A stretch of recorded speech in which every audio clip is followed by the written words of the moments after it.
What it do? What it do? It's your boy Big J. Um, for right now, I'm by myself. My guest or my co-host, my guest having a couple technical difficulties, but they'll be on soon. I hope everyone's having a good fun or a good Saturday. Hope all is well. I know here in Jersey, um, it's nice, decent weather. Feels good outside. Sun's out, sun's shining. That's only a good sign for summer around the corner. But yeah, I mean, we're gonna dive into some NBA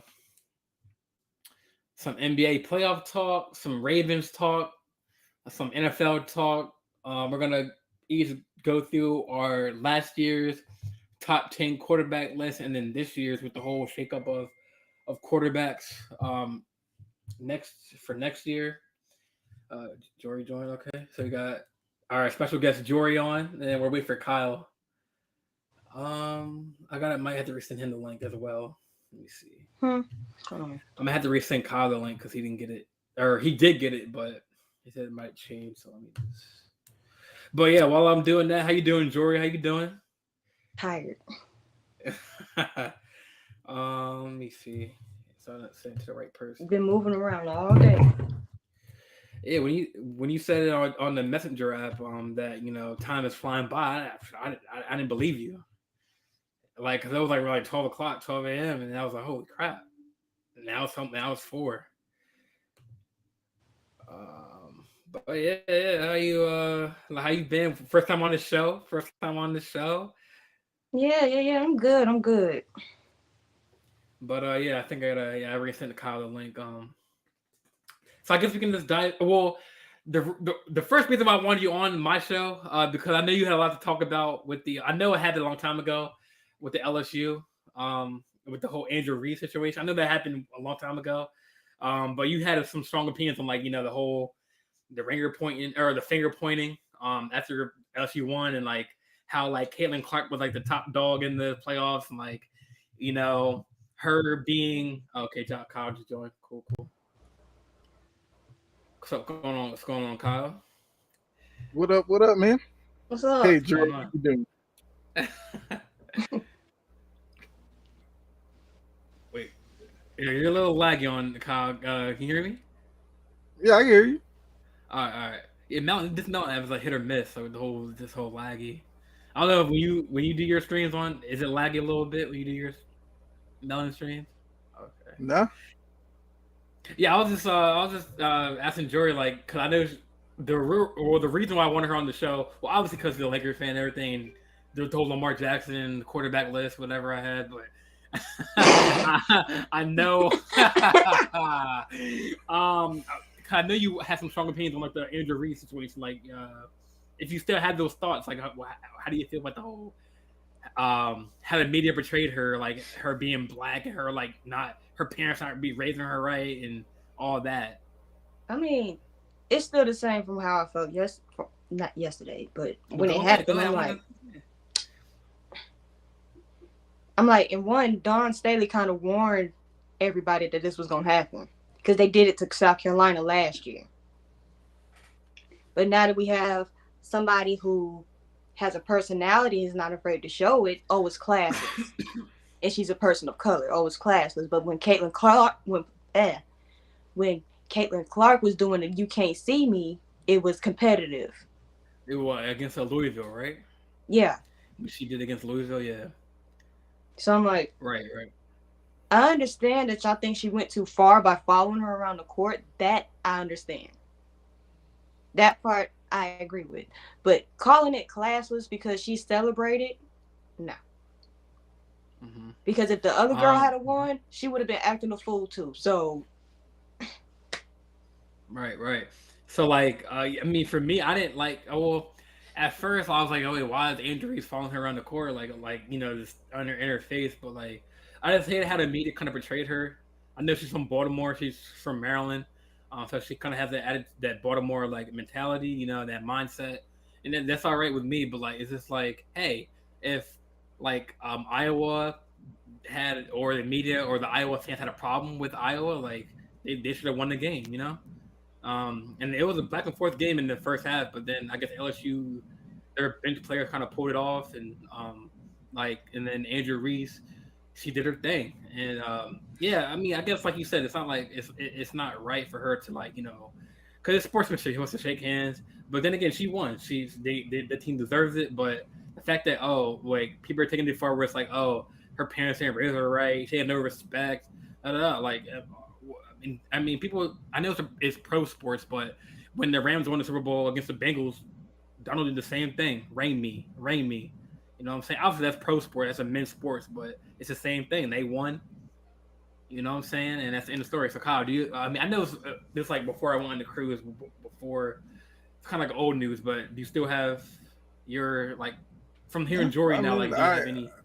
I did an episode about it, and I, said everything I had to. Basically, you have a bunch of people who try to treat women's sport like it's, like trash talking and all that. That's for the men.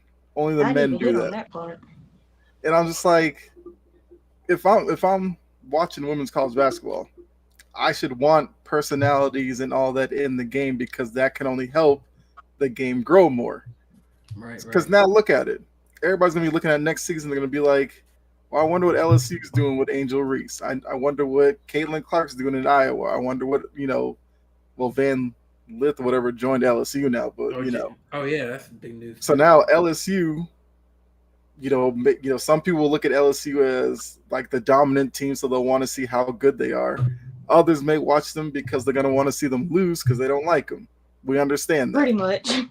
So, and you look at their coach as well. She went through this at Baylor because a lot of people didn't like her Baylor squad either with Brittany Griner and all them. They felt like they were too aggressive and all that. So obviously this is a Kim Mulkey type of mentality she puts in her teams, and you can't necessarily be mad at the results because she won at Baylor. She's winning at LSU. Like, what's the issue? And, I still think a lot of the hate that Angel Reese got was from Kim Mulkey because a lot of people pushed away Kim Mulkey with the way she distanced herself from Brittany Griner while she was going through her stuff. I think all that got worked up into this whole story, and it was definitely unnecessary, for sure. Man, I think that like most men, like most sports, they like to enjoy men's sports, because like the men dunk the ball, but like I think like Andrew Reese, and like those, I mean, I'm not gonna lie, those playoffs, like the women's national playoffs, like there was like entertaining, and like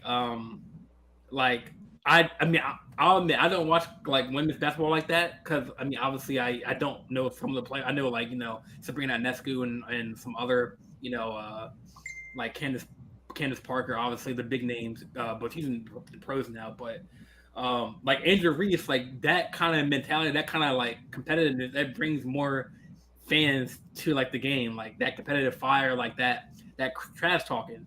Obviously there's more, you see more fights in the men's game, like more like not brawls, but more like heated battles. But like women, like you don't see much women's battles until like now. So I like that fire when it comes like to women's basketball, where it's like, hey, talk your crap, man. Like you won, and maybe next year, well, now with Haley Van Lee going to LSU, and like then like another player I heard saw go there too, like another person I forgot. She's the one I remember because that's the one that was like that was recent. Kind of surprising to see her. You're talking about. Yeah, I saw a post like today or yesterday saying another player joined LSU. I just can't think of her name right now. But yeah, I mean that's what fans like, that competitive side of sports, like not just men or women's sports, but like, do y'all have any other thoughts on like the whole the whole situation? Or because at the time, Jori, you had a lot to say because I want you on the podcast, like, but then I went on the cruise, so I didn't totally got sidetracked. But so everyone said what they had to say about the whole. Yeah, I said my piece. Yeah, okay, a lot of the people talking about it probably don't even watch the game anyway, so there's really no reason to pay attention to them anymore than that we need to. Right. Yeah. So, I guess what the next topic is like the NFL. I know. Well, before we go on, like, so Kyle and Jory and me too, we're all part of the Sports Empire Network on Facebook. That's how we all linked up. Thanks to Freddie and Key and everyone. I know this is not part of the Empire. This is my own show, but we all kind of met. Me and Kyle on the Big Three. I don't think Jory has her own show yet on the network, right? Not yet. Not yet. So if you had a show, what would you like? Be talking about basketball? We talk about football, like mainly football, because I'm more comfortable with football right now. But I'm getting into my basketball groove because I've been so focused on football. Got you. Yeah. So we're part of the. Yeah. So on Mondays, me and Kyle are on the Cheap Seats podcast with me, Gene, and Kyle, and I think Maurice, but I don't know if he's active on there. I don't know. And then Tuesdays, me and Kyle are back to back on Tuesdays with the Big Three podcast. I know, Jory, you're been a wonderful like chatter in the chat, like contributing, and also in the. She helps me calling you out and stuff. Well, now we're gonna call you out because we are both Lakers fans. So, hey, I'm here for it. Let's go. But I mean, what you know what? Let's do NBA first because we're in the second round. Sure. I mean, where do we start? I mean, I guess we're gonna start with your Celtics and Philly. I mean, I guess a lot of people you had a lot to say in the group chat today about the naysayers about or when Harden had his big game and then the overreacting and then Harden that's all it was. To be found. Everybody kept asking me like, what do I think about the series after game one? No, I wasn't worried because look at Harden the past couple of games. That's the James Harden I know in the playoffs. So that's what I'm expecting to see. Been, 4 and 5, like back and forth with you in the group chat, but it's funny. Gene has also been very vocal about Celtics in 5 or 6 because he understands this team is Joel Embiid or bust. Joel Embiid clearly isn't comfortable with this knee brace because every shot he takes, he's throwing himself down because of the knee brace. Last night he tried to get his Seth Rollins bag and curb stomping people. Which, I mean, Grant Williams is better than me. Because if that was me, we got to fight. What are you doing? What are you doing, Kyle? What are you doing, brother? What are you doing? What do you mean? What are you doing, Zion Williamson? I'm going for a loose ball because you want to stumble around to get a call. You step on my head? Nah. I think because I'm going to get up and I'm going to rock you. No. Yeah. Well, even Key was like, it was unintentional because he didn't know where he was stepping on. And yes, it was accidental, but he was flopping to get a call, and that's the result of it. And I'm gonna accidentally rock him, so that that's an accident right there. Yeah, eye for eye. I mean, Grant Williams, he let him know, no big deal, because heat of the battle and all that. And I mean, probably helps that they won the game as well. So. I don't expect to see Philly much more than you'd have risked getting up and fucking Embiid, and then you can inject it. I'm not letting this big overgrown dude step on the back of my head for nothing. I don't care if it was MVP night or not. No, but I'm saying you rather risk you getting ejected, even though you're a big role player. I mean, Grant Williams are really. I mean, Grant Williams he's playing better. There was a lot of times in the regular season when I thought, I don't know if he's going to play a lot in the playoffs, but he's one of those guys who can kind of frustrate Joel Embiid, so this is a perfect series for him. I mean, yes, I get it. You have to kind of control yourself because you don't want to get a, Draymond Green type 1-game suspension or anything like that. And look, Grant Williams understands that it wasn't intentional, of course. It's just, you're like 7-2, man. We don't need you flopping around every play. Right. Yeah, had it been me, I still would, accident or not, my head got stepped on. So somebody gonna have to pay for that. But I can see if it was like a Draymond, I knew you were aware, you're behind me, boom, like he kind of did it, but that's not what he was just trying to step. If I don't go out of my way to do it, I'm a hard foul him on the other end. Yeah. I mean, Grant did do that when Joel tried to get a hard foul when he wrapped him up because it was like. Just him. I mean, when I looked at the highlight, it did look kind of bad, the way but you can tell, he got tripped up and then in the middle, then he just stepped back and kind of his head was there, Because first of all, it wasn't even a foul. Jaylen Brown shot the gap and had a steal, but Joel Embiid had the cello foul, so he started stumbling around. That's what happened. And then I think Ian in the chat was like, he did have a point where he said Embiid should be like aware of his surroundings, but I guess he should be. But it wasn't really like on purpose, or he didn't do it to like hurt the guy. It was unnecessary.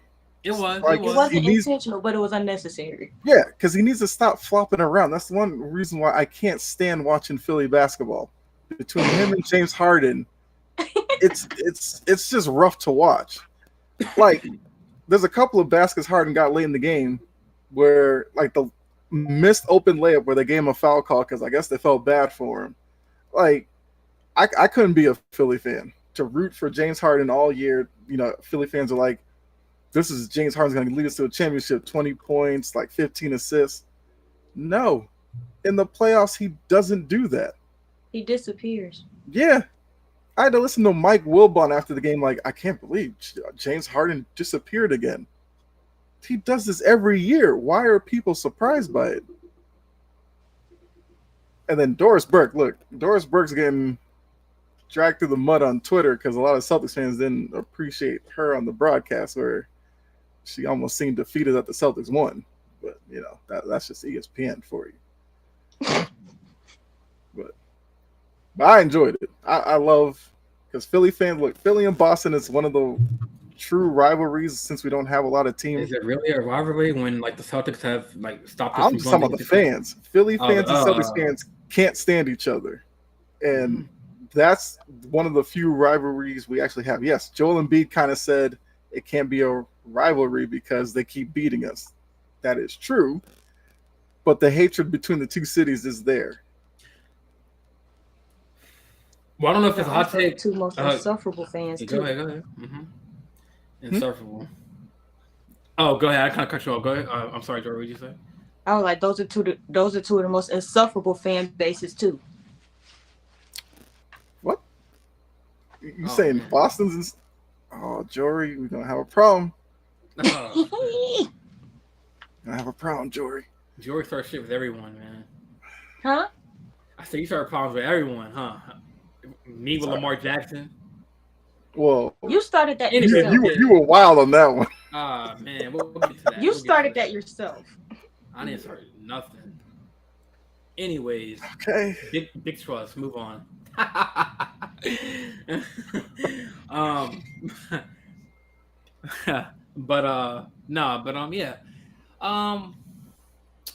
I think that I don't know if it's a hot take or not, but I think that if Philly loses this, like, and doesn't get to the Eastern Conference Final, I think this is just, well, obviously they should keep Embiid and, like, I don't know who their point guard would be. I guess Max, but they should blow it up and just keep Embiid, man. That's not a hot take. That's just a true fact. That's what's going to happen. Doc's going to get fired. They're going to have to figure out something to do with James Harden. They need shooters, man. Hey Key, how you doing, Key? Thanks for tuning in. It's your comment. Oh Lord, Jori about to go get Jordan the smoke. Yeah, all right, we'll see about that. We will see about that. Bring what you did in the chat on here, then yeah, it's gonna happen. I hope you don't bring that up on here. So the other Eastern game series, Heat and Knicks. I'm pretty happy about the Knicks, man. They're young. I think that duo of Josh Hart and Brunson is the perfect like glove fit for New York. 1-2 punch, and then they got Randall, who's kind of inconsistent a little here and there, but Butler, I think he's still out. Butler will be back for Game 3. What's the series? Is it 2-1 Heat or is it 2-2 or 1-2 or? It's 1-1. Or 1-1? Yeah, I think Game 3 is tonight. What's up, Dante? How you doing? But yeah. So, yeah. So that's a pretty good, series so far. Like anybody, Jori, do you have any thoughts on the series? I haven't been watching the Eastern Conference games. I've been paying attention to the West, so I can tell you more about that. So are you? Because they come on at like 10 o'clock, and I don't get off until like 9. Okay, of work. Yeah. So I guess the only series you watch is the Lakers, right? It's the only series Pretty you much. can't watch. I mean, I'll just say for Knicks and Heat, it's Jimmy Butler's injury is going to be Game 3 a on major Jimmy Butler's storyline. injury is definitely gone. Well, apparently the Apparently injury is Miami, not affecting much. Miami's whooping ass 41-23 right now. Wow. I don't think the Knicks are ready to make a serious run. They're not built enough for it. I have watched enough to see that. yes, yeah, I agree with that. Brunson was a good step for them, but they got to need figure a few out more some pieces. other things. Yeah, They need like another. I think their 1 guard, 2 guard is good with Brunson and Hart. But they need like I could say they probably could upgrade over maybe, Hart. Hart's a good so? bench guy. Yeah, Hart. I like Hart off the bench. If Hart's going to be my starting 2 guard for 82 games, I think I could do better than that. At least he can provide some 3-point shots, you know. That's what I'm saying. You bring him off the bench, change of pace and all that. That's perfect for him.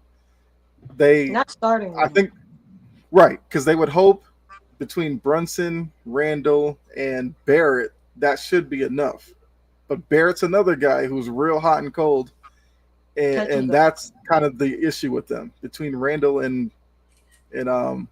that's Mo checking in. What's up, Mo? What's going on, Mo? So I said Barrett and Randall, they need more consistency from those two, and then the Knicks can start thinking about really making moves in the East. Right. Yeah. So I mean, kind of both good Eastern series so far. Now let's move to the West. I got a question for you, Jordan. The coach Bud situation. For me, or I was saying Jordan and Jordan. I did say Jordan, but I guess for both of you, the Coach Bud thing. You think it was right for him to get fired? Oh yeah, that's a lot of. Okay. I think I'm gonna go with Brett because like it's not the right move, but it's the move they had to make because he only had that 1 good run with the finals and when they won it and then but how the hell? I mean, I've said it several times on the show and other shows. Like, how the hell are you the number 1 seed? I mean, I know Giannis was hurt like a couple games with a back issue. But I do believe if he was healthy, he would have gone. So that's a big factor. But how the hell do you have a Drew Holiday, a better looking squad than Miami, other than Butler and Bam and Bam. Other than those two, I don't know anybody Gabe Vincent. Who is he? I know Tyler Hero hurt his hand; he's out.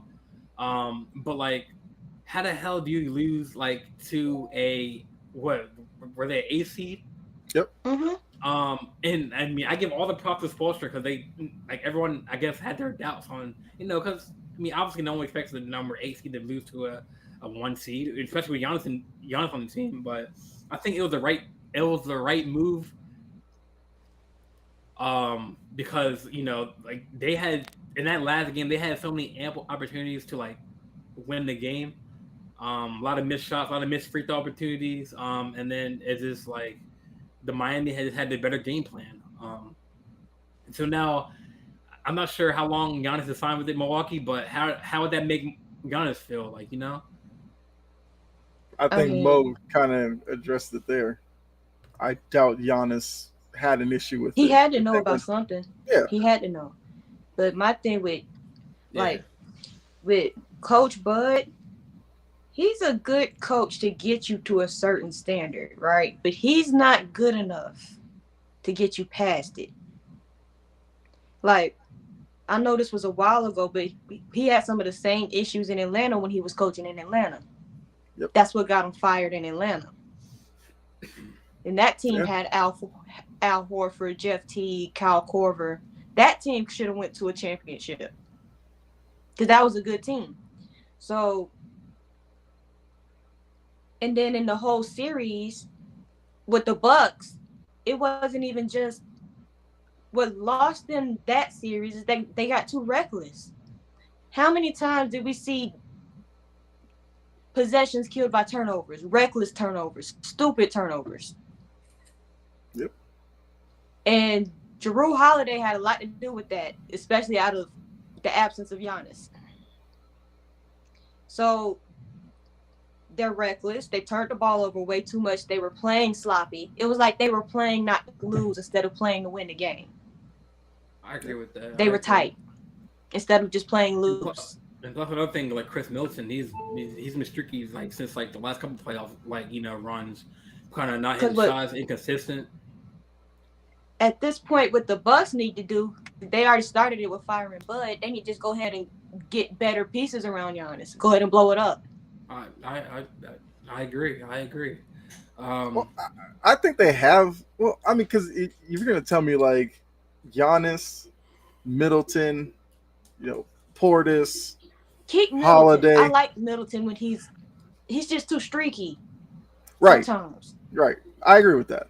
But I also think maybe if you got a better coach, maybe it's a better system.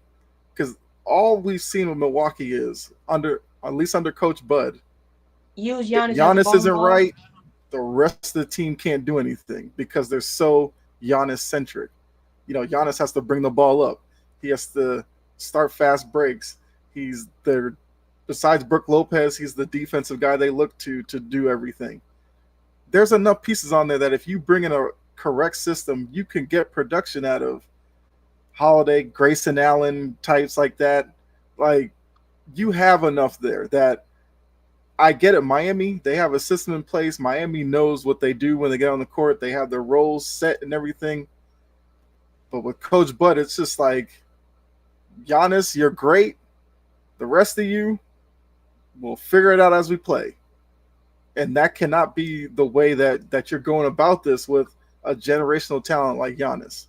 Because that's the easiest way to create frustration. Luckily, Giannis seems like he's built differently, and he's cool with being in Milwaukee, especially since he won a ring. But, I mean, they definitely need to bring in somebody who's probably more forward-thinking in terms of offense. Because their offense, teams like the Celtics and Heat that know what they're doing defensively, Giannis doesn't scare you if you know what you're doing. Giannis will kill you if defensively you're weak. Yeah, Giannis will go off on you. But against these good teams, he struggles. I mean, when your whole offense is just to use Giannis as a bowling ball, yeah, teams can figure that out quite easily. Yep. You're muted, Jordan. I said Jordan, my fault. I mean, we gotta like J1, J2 because Jori Williams. I'm not doing J2, J1 or whatever. It's probably me because I say it like really quick, so I would be like Jordan, and it could be Jori or Jordan. Kyle, you gotta say Jordan, like pronunciate. Hey man. But or call me Big J, man, or J. J Jori. We'll go with J. But yeah, I agree. And I think that like you said, Kyler, I'm not saying like Milwaukee's like a slow team, but there's other, faster paced teams. Like we're gonna get to Phoenix. What they did last night without Chris Paul. We're gonna get to that, or the Nuggets with Jamal Murray. I think that if they would have advanced further, I don't think they would have not got swept by a team, but it would have been a lot harder because like the teams like Jamal Murray and Michael Porter, which is now he's finding his rhythm now. And Jamal Murray, he's finding his rhythm. He's healthy. He's been out for like 2 years dealing with an injury, but he's fresh. Aaron Gordon, even too, like he's doing his thing, So these teams, LeBron, the Lakers, AD, he's streaky. But I'm saying these teams that like have, I mean, other than maybe Jrue Holiday and Middleton, he's kind of streaky, but like maybe not Pat. Who's the white? Yeah, Pat Connaughton, he's on there. Pat Connaughton, yeah, Pat Connaughton, Grayson Allen. Yeah. I mean, but yeah, teams like we got Vanderbilt who did an excellent job guarding Curry game 1. Teams who are quicker, who are faster. Giannis, he's fast. Don't get me wrong, but I'm saying as a team, I don't think they would have lasted if they would have got past. No, they would have struggled with Boston. They would have struggled with New York. I mean, I New York think New York defensively and Thibodeau's smart. They would have came up with a plan to at least contain him, because that's what it turned into. If Giannis goes off, fine, but you can't have Brook go off, Drew Holiday, and Middleton go off, because then you really don't have a chance. But if Giannis has to drop 50 for them to have a chance to win, then good luck doing that in a 7-game series, night in and night out. Mm-hmm. I agree with that. Yeah, I mean, that's why I think that the Suns are going to lose this series. Yeah, I mean, we'll get into that too. We're getting to that because we're on the East side, but I mean, we're might as well done with the East. Go to the West. I guess we can start with Phoenix. Why not? I mean, actually, I watched the game. I didn't watch the whole game last night, but I watched like the last third. In the third, going to the fourth, Booker, did his thing. He had like 49 points on 25 for shooting, like from the field. That's pretty good. He only missed like 4 shots or 5 shots. But KD, he had a good game, but he was from the field. Like it was what was he from the field? His stat line, like his. The I was just pulling it up as you were talking about. KD was 12 for 31, 39 points. Ooh. I mean, you're talking about KD, right? Yeah, KD stat line. Thank you for following, Aaron. Thank you. Appreciate that, my brother. He was 14 for 16 from the free throw line. So, even though his shot may not have been there, he did get to the line a lot. Oh, yep. So I think that I think that in game 3 last night, like we saw that, and I mean finally I think they heard it from the podcast, Kyle, because they played TJ Warren and Terrence Ross, and I did not understand that. We've all saw that. You lack depth. You have 2 guys who were walking buckets. Why not play them? I'm doing good, Aaron. How are you, boss? We're talking about we're talking about the NBA right now. If you want to chime in on the Western Conference side, I mean, like there. I mean, I know Monty Williams kind of benched Ayton toward the end of the game, and he kind of got in the whole, what's the word? Not like trying to find a word. He got in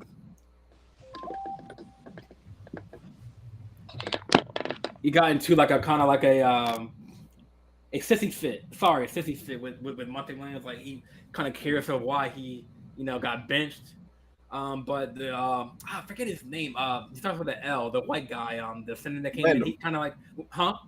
Is it Landom or something like that? Landom? Yeah, he came in, kind of played a big role until like Aiden got some rest. But Booker, man, he What's up, Gene? When people kind of compare, I hate the comparison. Rest in peace to Kobe to Booker, but listen though. When it comes to from last night, especially from last night, and I hate to marketize like other broadcasters, but Tim Legler, a respected NBA insider on Scott Van Pelt show last night after the game, he had a really great point. Like that game last night, Devin Booker kind of like when it comes to Kobe Bryant in that aspect, Kobe like from what I saw in that game, Booker he's a mid-range like lethal artist. Like he knew how to take the extra dribble in mid-range to get a shot. He knew how to find the soft pockets in the offense or defense in the mid-range, and he would pull up on a fadeaway, a start jump shot.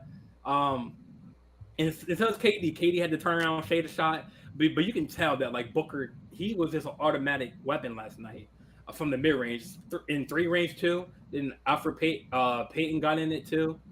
So I mean, when it comes to that aspect, like Booker will break you down in the mid range and just find his shot, find the extra dribble, find the extra move to get you off your feet. And last night he was not missing, man. It was 20 or 25 from the field goal. Like you can tell, like he was picking his spots where the spots where, like in 2K, Kyle, like your hot zones, right? Mm-hmm.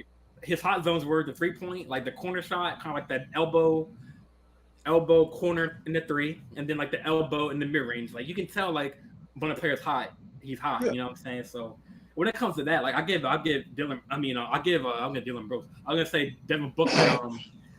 I'm gonna say Devin Booker, man. I know Jori, like you just said that you don't see the Suns winning this game, this like series, but like if Booker can like kind of hold it together and like not say put up like 45 every night, but if you can like stay consistent, like in like maybe in KD and Booker, he probably has to like, drop 40 every night to beat this Denver team. I'd say, but I can see if like Booker and like Ayton can like, or not Ayton, Booker and KD can like feed off each other. I mean, it's still a lethal combo, you know. But no Chris Paul in Brooklyn. KD and Kyrie, that's literally the system that they ran. But those Booker, two bail us out. Did not work at all. True. But I mean, I know it's going to be a hard mountain to climb without Chris Paul, because I know like Chris Paul still, you know, he's getting older. He can still create some plays. Respect on campaign, man. Hell, that guy, man. No, but I mean, he had a big game too. I mean, I ain't gonna lie, like a couple threes, and even Mike. I mean, I respect Mike Malone because like he said last night, like, hey, we didn't do a good job on defense. They were faster than us. They were having fast break points. We were getting back on defense fast, and like Booker's one hell of a player. And we didn't have a game plan on him. And Joker kind of got tired and down the stretch. Because Joker, he's a skilled big man, but he's slow. He's slow getting up the court. So kind of Suns got that late third quarter. I know I'm hogging the show, but I'm gonna let y'all. I'm passionate about this shit, man. I'm very passionate, as you can tell. But yeah, I'm gonna be quiet. I'm gonna let Jori talk. But yeah, I mean, it's a good series. I expect the Denver to sweep them, but hey, they stole a game back, so wish they needed a win. So I'm gonna pass it on to Jori. You think that the Phoenix is gonna lose a series? Just tell me why. Simply, even though, I think Phoenix is still gonna lose the series because you're gonna end up depending on Booker and Kevin Durant way too much, seeing that they don't have much around them. So what was the score of the game last night? Because I didn't catch it. It was 121-114. Yeah. See, it took him. It was still quite a close game after 40, 30, however many points. It took that to even get a 6-point lead. How you doing, Gene, by the way? Let's get to the messages real quick. So it's like, I don't think they're going to win this series because if it's going to take both of them to put together those type of numbers to barely win a game, this going to be done by game 6. Because the way I look at the Denver team, even though they might not all play particularly too well at the same time, but if you could, let me think about what I'm going to say because I just thought about it and then I forgot. But the way I look at this Denver team, they're young, but they're dangerous. Well, not even young. They're dangerous. Because Jamal Murray, we know what he can do. I've seen him in the bubble. Yeah. So once you get Bubble Murray going, they're in trouble. And then you got to stop Jokic. You don't have enough players, period, to stop both of them. And then the third guy that might get hot, Michael Porter Jr. I don't think they have enough depth to make this very competitive. They can flash a few for a game or two, but not seriously enough to win the series. Right. In that game, last night's game, I guess you do have a point there where Denver might take an advantage because I know last night, I mean, Phoenix pulled out a big lead, and then at one point it was like a 1-point game, and then at one point Jamal Murray made a layup, and then they were up 1 point. So, but then obviously Phoenix pulled away with their bench help, and then KD kind of went to the line and did his thing. But yeah, I mean, I guess you have a point where it's like, I mean, in order for Phoenix to I think win the series, they have to kind of feed off their performance from last night and not put their foot on the gas pedal even with the players they got. I mean, I know Denver has a better depth as far as Caldwell Pope and like other. And see, I don't even trust the Denver's bench a little bit. I just don't. I trust their starting five, but so they're both teams' benches are kind of like suspect. I It's like kind of Denver's more than I like Phoenix's. who's on Denver's bench other than is Got Caldwell Uncle Pope a Jeff. starter? Uncle Jeff Green. You got Bruce Jeff. Brown. Bruce Brown. Bruce Brown. He He knows what he is. He gives you that defense, I guess. Yeah. If Dylan Brooks was Bruce Brown, I bet you Memphis would re-sign him. I'm saying. Shots, man. I guess we could talk about Dylan Brooks too. I guess. Well, I'm just saying, guys like Bruce Brown and Jeff Green is a guy who, when he comes into the game, he's not looking to drop 30 and 40. He understands he's going to get a few opportunities, usually in transition. He'll get you a dunk or two a game. He'll give you some rebounding, and he's fine with it. It's more about players who come in, they know what they're capable of doing and what they're not, and they stick to what they can do. Once again, Dylan Brooks probably could learn from that, but I think Denver has pieces that are, you can trust in them.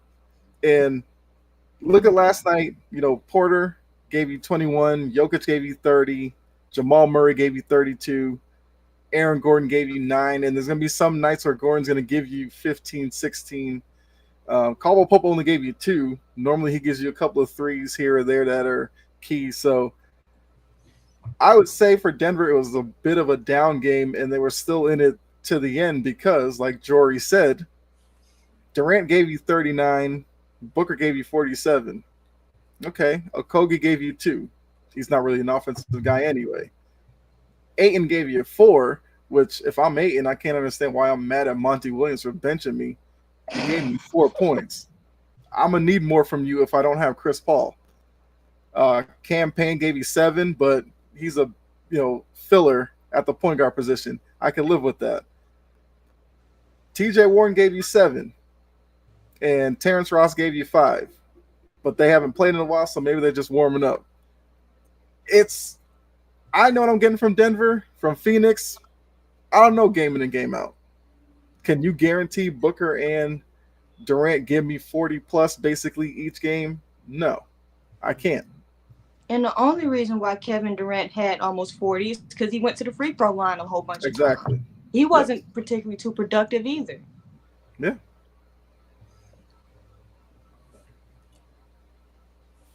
We got a new comment. So Coach, he said that DeAndre Ayton deserved to be put on the bench. He got outplayed basically by Jokic, Londell. DeAndre Ayton plays like a soft pony. Yeah, because Ayton was 4 points, 9 rebounds. Landale was 6 points and 9 rebounds. So Landale gave you the same production, and Landale's not making as much as Ayton is. That's a problem. Right. That is a problem. He had the right to, and he had the nerve to be mad. They were mad at his play. That's why he got benched. Exactly. So he needs to get over that. Yeah, I was probably watching. I was going back and cry forth. in the corner. I missed that when Monty Williams benched him. I didn't see his reaction, but in his initial reaction, but I missed that. But I know Ian and other people were talking in the chat about it. But yeah, I mean, I with Landale also has like a little edge to him. Ayton he's finesse. I'm surprised. I mean, I wouldn't. Well, probably Monty's gonna start Ayton, but I'm gonna be surprised if he starts Landale over Ayton next game, make him even more madder. I hope they do. I don't know if Ayton's wired that way. I feel like he'll probably have a pout. He'll just sit on the bench and probably pout about it, but I don't know if it's gonna light a fire under him. I don't think he's that kind of guy. Let him have a fit. Yeah, but he has to know now that Williams won't have a problem pulling him early, so that has to change the way he plays in Game 4. Mm-hmm. I'm gonna be curious to see if Monty Williams they play Warren and Ross again, because they gave him a little. I mean, even though they didn't play that much, they still Warren had a couple clutch corner threes and a couple. I think a 1-2 pointer that was in the corner. Then I didn't get to see Ross play, but I heard he contributed too. They both made a couple of buckets, but on a team that struggles to score outside of their top two guys, you got to give them minutes somewhere. You have to. You have to. So yeah, I do. So you think so? Where do you have? Where are you leaning this series to go to? Are you going I to got Denver lean in more to 6. Denver? Oh, you saying that with confidence, man? All right. I said it before the series, and last night does not change my mind in any way. Oh, I forgot. So you think obviously Celtics and you're having your Celtics win the series? Yeah, they'll be Philly. And they're gonna be here from Gene in the chat. Gene's picked the Celtics to win. Jory, what do you think about the series, Celtics series? I know we didn't go our predictions for the East side. So what do you think about the Philly Celtics? What do you think is gonna go? Lean towards Celtics. in I think the Sixers. Celtics will win that series. I think 7 or 6. You think? yeah. I know that the if Denver don't win this series, I promise you I'm not gonna root for the Nuggets ever again. Wait, how? Wait. Pause. How? Because I was just thinking, hold on. I need to get some water in my system before. Because I'm rooting for them to win this series. If they somehow don't win this series, I'm not rooting for them again. You can't do that because how are you a Lakers fan and you root for Denver? It's not even the same series. It's a bit different. Yeah. If it was in the same series. I guess, but that's like me saying that. That's like me saying, "Oh, I'm cheering for the Lakers," and then I want the Knicks to win, or whatever. That perspective, you know what? I mean, you're a Laker fan. Didn't you want Sacramento to beat Golden State? I part of me wanted them to win, and then part of me wanted to shout the Warriors fans. So it was like half and half. But I wanted the Kings because they were more younger. They hadn't really been into the playoffs as much. Yes, that's the same thing. You won the Kings. You know, Jory's looking at Denver like, I want them to beat, Phoenix. Maybe she's not a Phoenix fan. She just wants Phoenix to burn. If I'm Lakers, I want the Suns because they're at a Chris. They ain't gonna have Chris Paul. I don't know if you want Phoenix. I mean, so you rather have Denver than if you're the Lakers? I think both of them will give Lakers problems. In all honesty, I told you why, Jordan. The Lakers like to play. I'm so confused. Sorry, man. Jay. My bad. Oh man. Because the Lakers defensively are really good on the interior. You don't want to go up against Phoenix where you're going to have Booker and KD on the perimeter. I think that'd give you all trouble. Denver, more the issue with Denver is they're just coming at you from different waves. Jamal Murray might go off one game, but then you still got to worry about Jokic, but Lakers would hope AD can contain that. But then you got Porter Jr. who he could slash to the rim, he could shoot from the corner, he can shoot up top from 3. That's why I think those both teams are capable of giving the Lakers issues. Yes. Major issues. I mean, you got to get through the Warriors series first. Oh yeah. And we saw what happened the other day. Yes. Yeah. It was terrible. I know. It was. I thought. I mean, I wanted the Lakers to win, but with. I mean, I didn't know Clay was gonna go off like that. I warned you for the series too. Golden State is going to give you. I don't care that Golden State's a small team. They're perimeter oriented, and Lakers struggle against teams like that when those teams are hitting their shots. They only beat Memphis because nobody on Memphis can shoot, and we saw that. Mm-hmm. They beat Memphis because the lights were too bright, and that too, yeah. But the only shooter they have is Desmond Bane, who was probably the only guy outside of Morant for maybe the second half of the series that actually performed night in and night out. Mm-hmm. Yeah, I just want to get a comment. I'm assuming he's a Yankee fan because his name is Aaron J99. I don't know much about NBA. I'm more of an MLB guy. So I'm assuming you're a Yankee fan. Hey, I'm a Yankee fan too. Man, so. Feel bad for you. Man. Anyways, next topic. The Lakers and Warriors. I mean, I know game one. So I mean, I feel like Lakers are gonna win this game because like I feel like it's like AD has a good game, then he has a bad game. It's like a roller coaster. I think this is the game where he had 4 points in like the 20 minutes. He's gonna have. I think he's gonna have a big game tonight. That's how it usually history writes itself.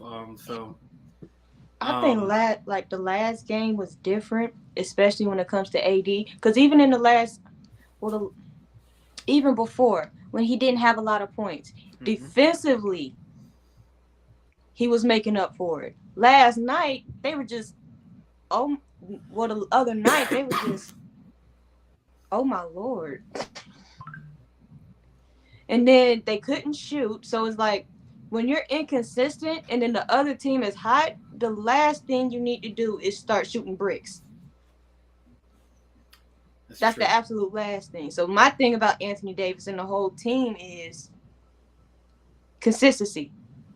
Y'all know that with this series, y'all gonna have to be on point night in, night out, small ball or whatnot. Now, whether or not they can do it, I believe that they can. I like to hold out some hope, but we know what Golden State can do at a moment's notice. But I kind of format, like you said, for Lakers, like play small ball or like play good against the small ball or the Warriors. Like, what do you? They need to start learning how to play better against small ball, Okay. or if they have a smaller rotation. I mean, but 80 from what I saw, like 80 should dominate the last game. Like Looney 80 played. should do a lot of things. They said Looney was sick, but he don't. Before the game. It's just inconsistent. It's like I don't know what somebody needs to do to consistency to constantly light that fire under AD's butt, but somebody need to do it. Because it's like it's night in and night out. I'm like, he's hot, he's cold, or he's hot on the offensive, he's a monster, or sometimes he's just not there. And then if he don't feel like being there, he might get hurt. I'm like, so like I need Dante's comment. I got the Celtics winning that series. James Harden has came back to earth. I'm just going through the comments. I think Denver Nuggets give the Lakers the most problems right now out of the two. That's why. Golden State in 7. He said. I still say Lakers in 7, but still. I had Golden State in 7. Now, I feel like because I said that, I'm going to end up eating my words, but you know what? Hey, you gotta have faith it in is what team. it is. You gotta have faith with LeBron James and AD. I want LeBron to get another one, man. Get another ring, so maybe one ring closer to MJ. Won't change anything, but cool. Don't start, Kyle, because we can get another 3 hours on the show with all just no, never mind. Next show maybe. Or Jori, let me ask you a question. I think we were supposed to do for Ty. Remember Ty wanted us to do a show just for. I know. Yeah. I forgot about that. Well, I didn't forget, but I kind of. So we got Jori here. Let me just throw this out there. She's gonna say LeBron because she's in that generation. Let her answer. Let's see. Who's the GOAT, LeBron or MJ? I didn't watch Michael, so I'm gonna say Bron. Well, at least that answer I can handle. Because she threw in there she didn't watch Jordan. That's cool. I wasn't born for that. Okay. I can live with that answer. But like I guess you kind of read online like Jordan. I mean, obviously I'm not gonna talk down on MJ because he's one of the greats. But like looking at his stats compared to LeBron, if you go on Google and look at LeBron's stats versus Jordan's stats, you look at it. Even if you haven't seen Jordan play, do you still think LeBron's a GOAT, or do you still side with that you've seen LeBron play? Like, if you look at their stats side by side, like I'm like, from what I know about Jordan, for Michael Jordan, all 6 of those championship rings, he had something to do with. He was arguably the best player. Yes. Now, people try to use LeBron's finals record against him. But I'm like, he's been to 10 finals. He's been to 10 and won 4. Mm-hmm. I'm Kyle's like, gonna say, oh, so what? He didn't win. How many did he win? 4? 4 out of the 10? Yeah, I'm listening to her argument here, All and right, then go. All right, go. I'll come back. All right, it's all right. like, I'll mute myself actually. Are you good? so you look at it with the rings, yeah, you can say MJ might be the GOAT, but the way I look at it, when I break down players, I try to break down who they play. They don't even play the same. So it's like, for me, that kind of argument is invalid because they don't play the same to me. They're not. Michael Jordan is a ball hog. We know that. He's the give me the ball and I'm going to make something work. LeBron rather pass first, facilitate, da da da. So I feel like if you need that one person that's going to put the ball in the bucket, one person that you're going to have 2 minutes to go in the fourth, I'm down 2 and I need something to happen, you put it in Michael Jordan's hands. If you want somebody to facilitate and run a 2-minute offense in basketball or something like that, I put it in LeBron's hand. But the argument based off of who I've seen play more, I'm gonna just say Bron because I've never seen Jordan play in my life, and I can't just base an argument off of rings. Mm-hmm. Okay, that's a valid argument to me. I just think that. I mean, yes, Jordan, you have a point where it's like you can't really compare the two because they played in different times. Like you can foul, you can hand check, you can, and the competition was different. Different body builds, different way players played. Jordan, I know he was a killer. He was a lethal shooter. He was, he was Air Jordan. Like, bro, he like my cousin. We were chilling the other day. My cousin and he was telling me how um, Jordan, obviously he's the greatest. He's the one that paved the way for acting like LeBron to get a shoe deal because he branched off of to be honest he tricked me Jordan because on 2K how on 2K you have to pick your shoe deal your Nike, Jordan, Adidas, Under Armour. I thought Jordan was his another. I didn't know it was part of Nike. I didn't know. Huh? Listen, hear me out. I didn't know he was part of Nike. I thought he was Jordan. So I know Jordan made up the Jordan brand, but he tricked kind of played Nike. You're like, hey, I'm making this money. Pay me for another shoe brand. Kind of like how I know Joe, you're lost. I was lost when you don't play 2K. You thought there was 2K. Nike, then there was the Jordan brand. You didn't realize that the Jordan brand was under Nike. I thought Jordan was a separate kind of shoe brand. Okay. You didn't know it was under Nike. Yeah. And Jordan's smart because he all the old school Jordans they're rebranding them, and the retros and everything. So, but my cousin did say we shouldn't compare Jordan to LeBron. We should compare LeBron to Magic Johnson because Magic Johnson was the. I agree with that. I agree. And when I heard that, I agree because obviously you can still compare Jordan and LeBron, but because they're at the pinnacle of the sports NBA sports world. But I mean, in a way, because we were talking about me and my cousin, he's a Knicks fan. When it comes to basketball, and so I'm a diehard Knicks fan. And he was saying how we're talking about the big men, the Tim Duncan. He's the last kind of that, before Jokic, he was the last or no, he was the last true big man. Chris Webber was Chris Webber, Reggie Miller, even Barkley. Even though he was 6'4", he played he played in a power forward kind of body because he had muscle. So Magic Johnson, he was that first 6'9" point guard who can score, mainly give you assists, and dish out to other teammates. So I mean that's when people say when they look at LeBron's game, he passed Magic Johnson because he's a playmaker. So I mean I guess maybe the more fairer argument would be LeBron or Magic, but obviously the old heads and new heads are going to talk about Jordan. That was strictly new heads who wanted LeBron versus Jordan, because it But should be I think LeBron and that, Magic. They do but I play think more similar. right, But and I think that Jordan, he is the best. Like Jory said, if I had to, if I had Jordan on my team, and I had to rely on someone to, if I had Jordan and if I had Jordan and another point guard on my team that can that's a shooter, right? And like it was like last minute, who I rely on Jordan to get the shot, right? So Jordan had a point in that, and like LeBron's a more like a like she said, a 2 minute kind of player, last minute kind of player.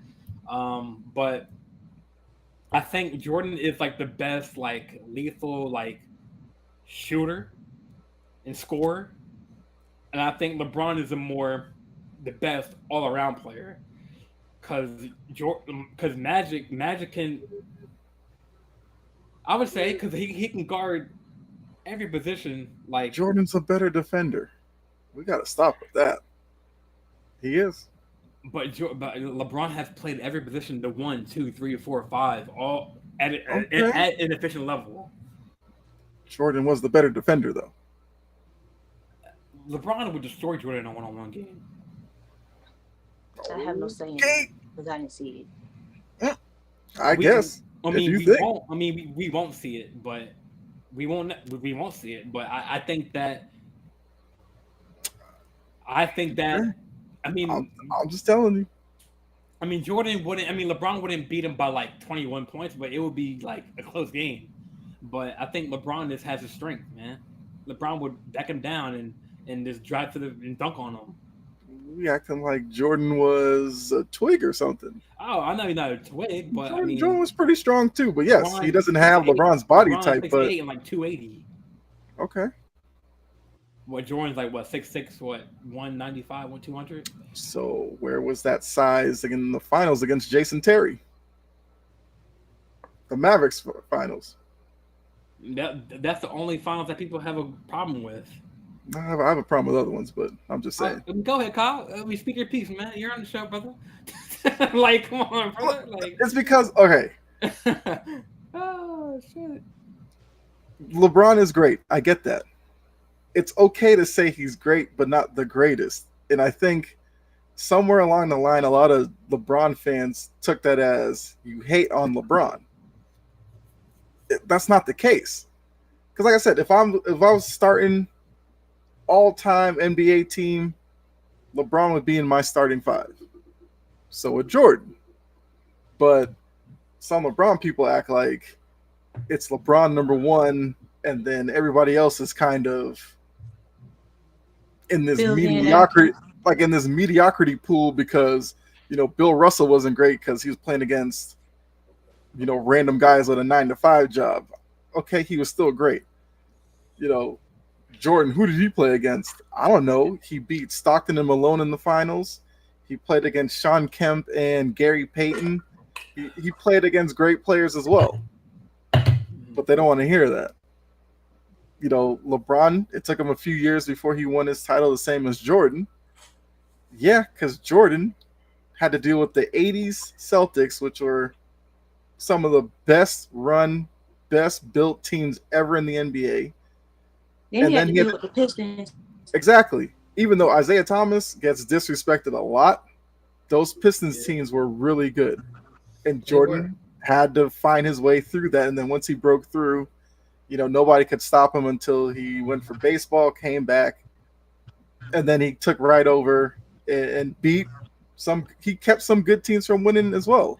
Reggie Miller's Pacers teams probably deserved to win a title. They never did. Barkley's Phoenix team was loaded, and Jordan beat him as well. So they're both great. I still say Jordan is a step above. Even if LeBron were to get a ring this year, Jordan is still going to be above him to me.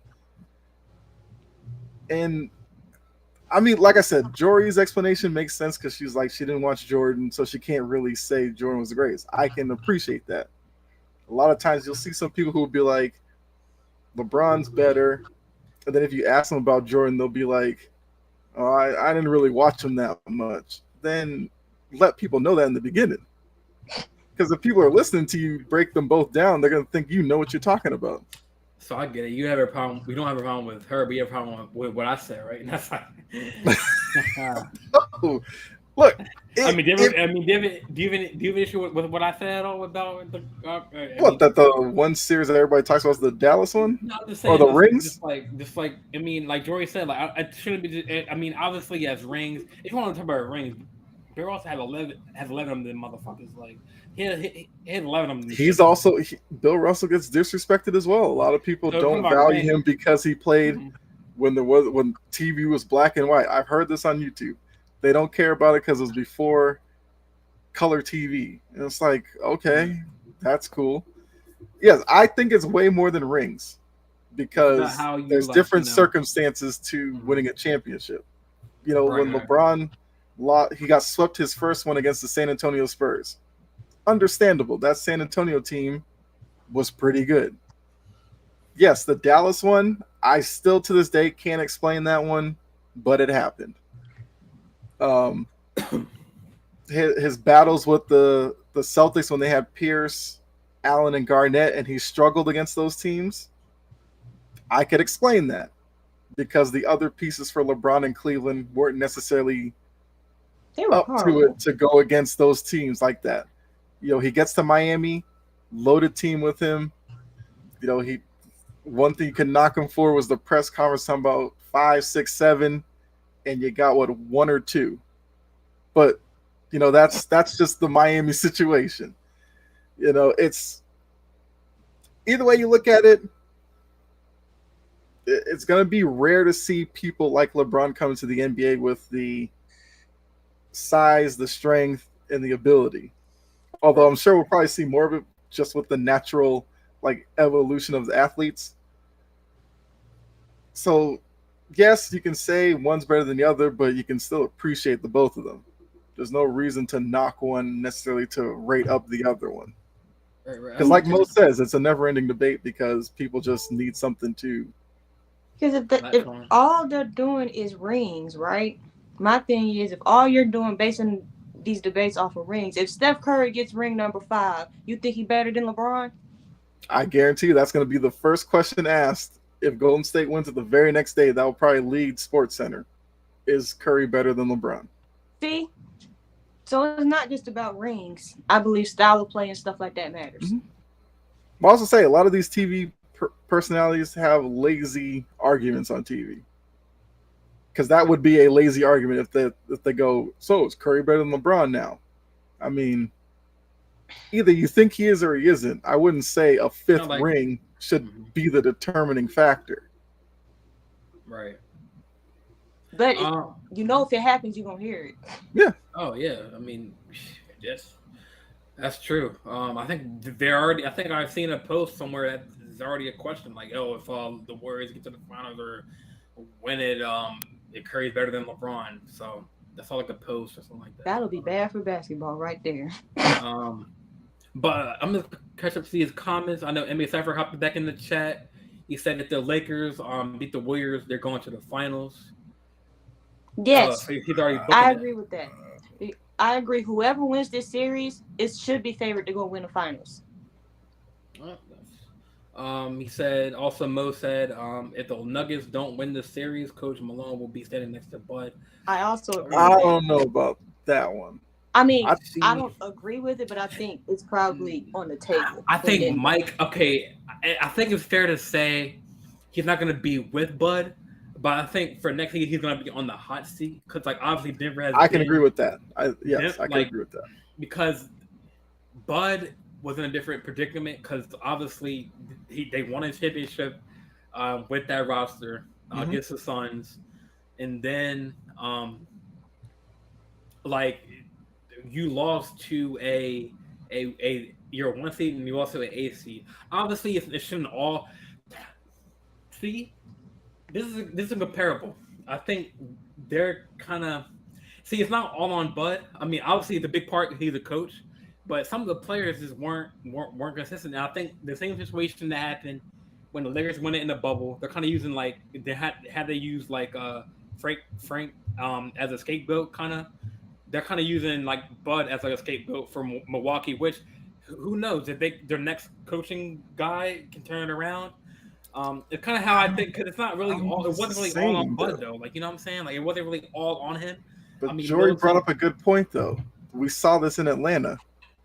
The Well, Hawks yeah, had one season; they won 65 games. I believe they got to the Eastern Conference Finals and then got swept by LeBron's Exactly. team. Then, literally, yeah, the next year they were down to 55 wins. Then it was like 50. Then it was Did 40 45. something, and then And he it got was like fired. he had to go because he had reached his peak. You were kind of seeing that with this Milwaukee team. They win the title, and it seemed like each year after yeah. they looked a little bit worse, and you had to make the move. With Malone, the only thing that's going to look bad is them being a one seed and not getting there, especially with the Yeah. Western Conference that's seen as so wide open and unpredictable. Most people think Denver has probably the deepest team in the West, so you got to make the finals or the Eastern Conference Finals. I mean, the Western Conference Finals at least. Even if they don't, I still think he would get one more year because of they've kind of been consistent. Now, if next year they run into the same issue, then you would fire him because you'd be like, look, you had Jokic, who's won MVP a couple of these years. You had Jamal Murray. You had Porter Jr. We got to start making that next step. I think he would get one more year as opposed to Bud, who this was it for him. Yeah. Yeah, but his Then- feet should be hot though. It should, Yeah, yeah. I mean, I agree with that. yeah, I agree. So I'm thinking you should join Bud, like Mo said. But I think you should definitely get in the hot seat.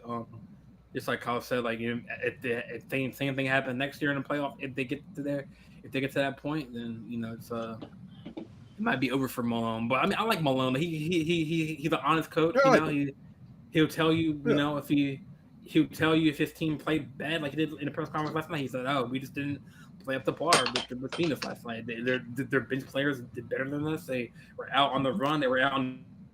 I mean, Alfred Payton. Is that his name? The player that we don't like, Alfred.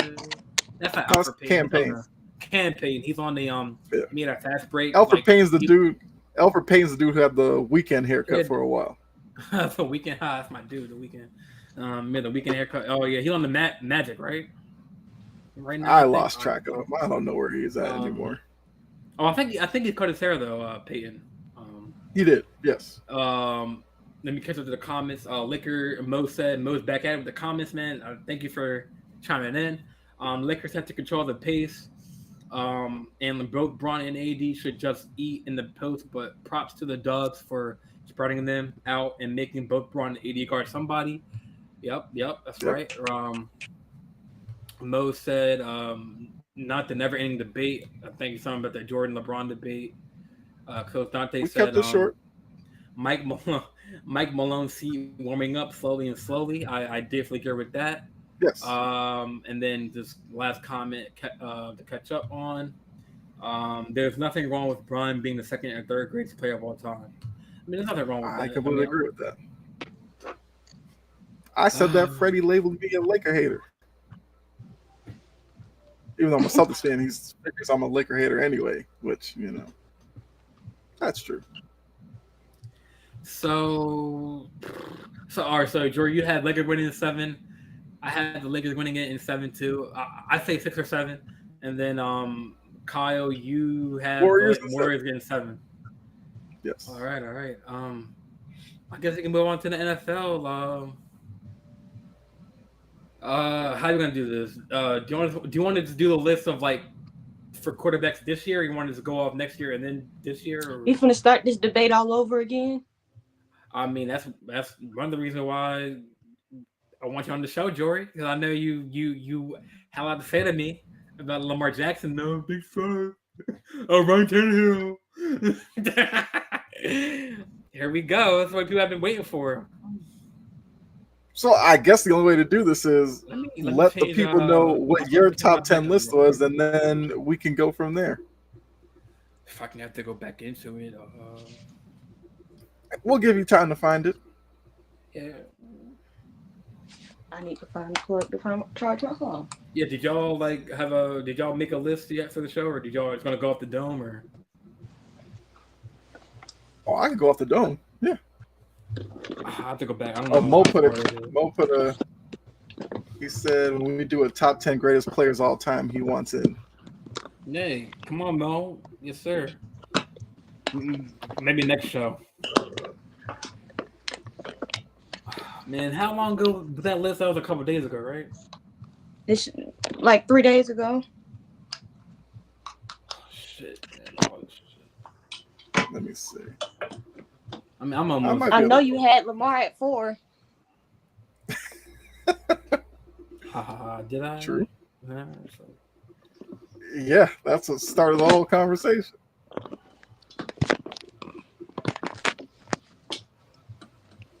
Jesus, man. Oh, so I see some people's lists so far.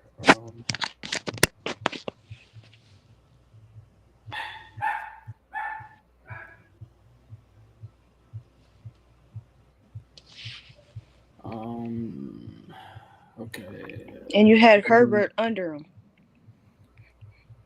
I I think. found the Alright. list. I found found it too. I found it too. Okay. All right, go ahead. And after I do, I'll justify my list so the fans can know why I put it. So, all right, no one's gonna argue with Mahomes number 1, Mm-hmm. Burrow's number 2, Hurts number 3. Mm-hmm. You know what? I'm gonna go. I'm sorry. I'm starting from the bottom. You know. Oh, you can't. Just read it. Shit. Just read the list, man. All right.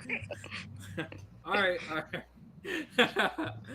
I see y'all like I'm sweating. Jory looking at me. Kyle's looking at me like I'm going sweaty and shit. All right, Mahomes number 1, and Burrow's number 2. Mhm. This is all right. This is not this year. This is like last year. So people can be aware. Hurts number 3 because he was in the playoffs, Super Bowl. Lamar number 4, Allen number 5, Lawrence number 6, Herbert number 7. This is a top 10 list. For people to know, Dak 8. I put 2 and 9, and then Geno Smith 10. Now I was on the Xbox Live party with Brett, and he told me I was asking him, "Who should I put like 8, 9, 10?" He gave me like a whole list of combos I can put. But let me just justify these 4 and 5. Lamar and Allen at 5. I put I know the injury history. The 2 years I know he's been out. I know this current year he was out. But the reason why I put Lamar at 4 and Burrow or Allen at 5 is because like Allen on the Buffalo Bills, like I know he made the playoffs, and Lamar and well technically the Ravens did make the playoffs, but Lamar didn't play. But Because of Snoop Huntley. But well, yeah, because that fumble at the end zone. Man, that was cool. We did it. I remember we did a play-by-play. That was pretty fun. But the reason why I kind of have Allen below Lamar at 5 is because that, like, Allen played terrible against the Miami Dolphins. I mean, he was throwing picks. He wasn't like the same Allen. And that kind of like. I could have put Allen at 4, Lamar 5, like flip flop the 2, but it's just like that's also not the only thing you have to explain as well. Huh? You got to explain 6 and 7 too. 6 and 7. Lawrence and Herbert. Lawrence and Herbert. Well, I mean, Lawrence is not. He's because. Why would it make sense for Lawrence to be over Herbert when they? I'm talking about in terms of Lamar too. In terms of no, I mean, when we played LA, we destroyed LA. When Herbert was the quarterback, like last year, When was or that? not this year, like 2 years ago, or last year. You did the list based off of last year. That's why I said you got to explain those two. No, we never had the Chargers. No, we played them the year before that. Cause I know it was Herbert and Lamar's first matchup. I think it was either last year or the year before, and we owned the Chargers. I mean, it was the same team. It was Herbert, Keenan Allen, and Mike Williams or whatever, Mike Wallace or whatever, or Mike Williams. Yeah. So it was the same roster. I mean, Austin Eckler was still. We held Austin Eckler to like 30 yards that game or whatever.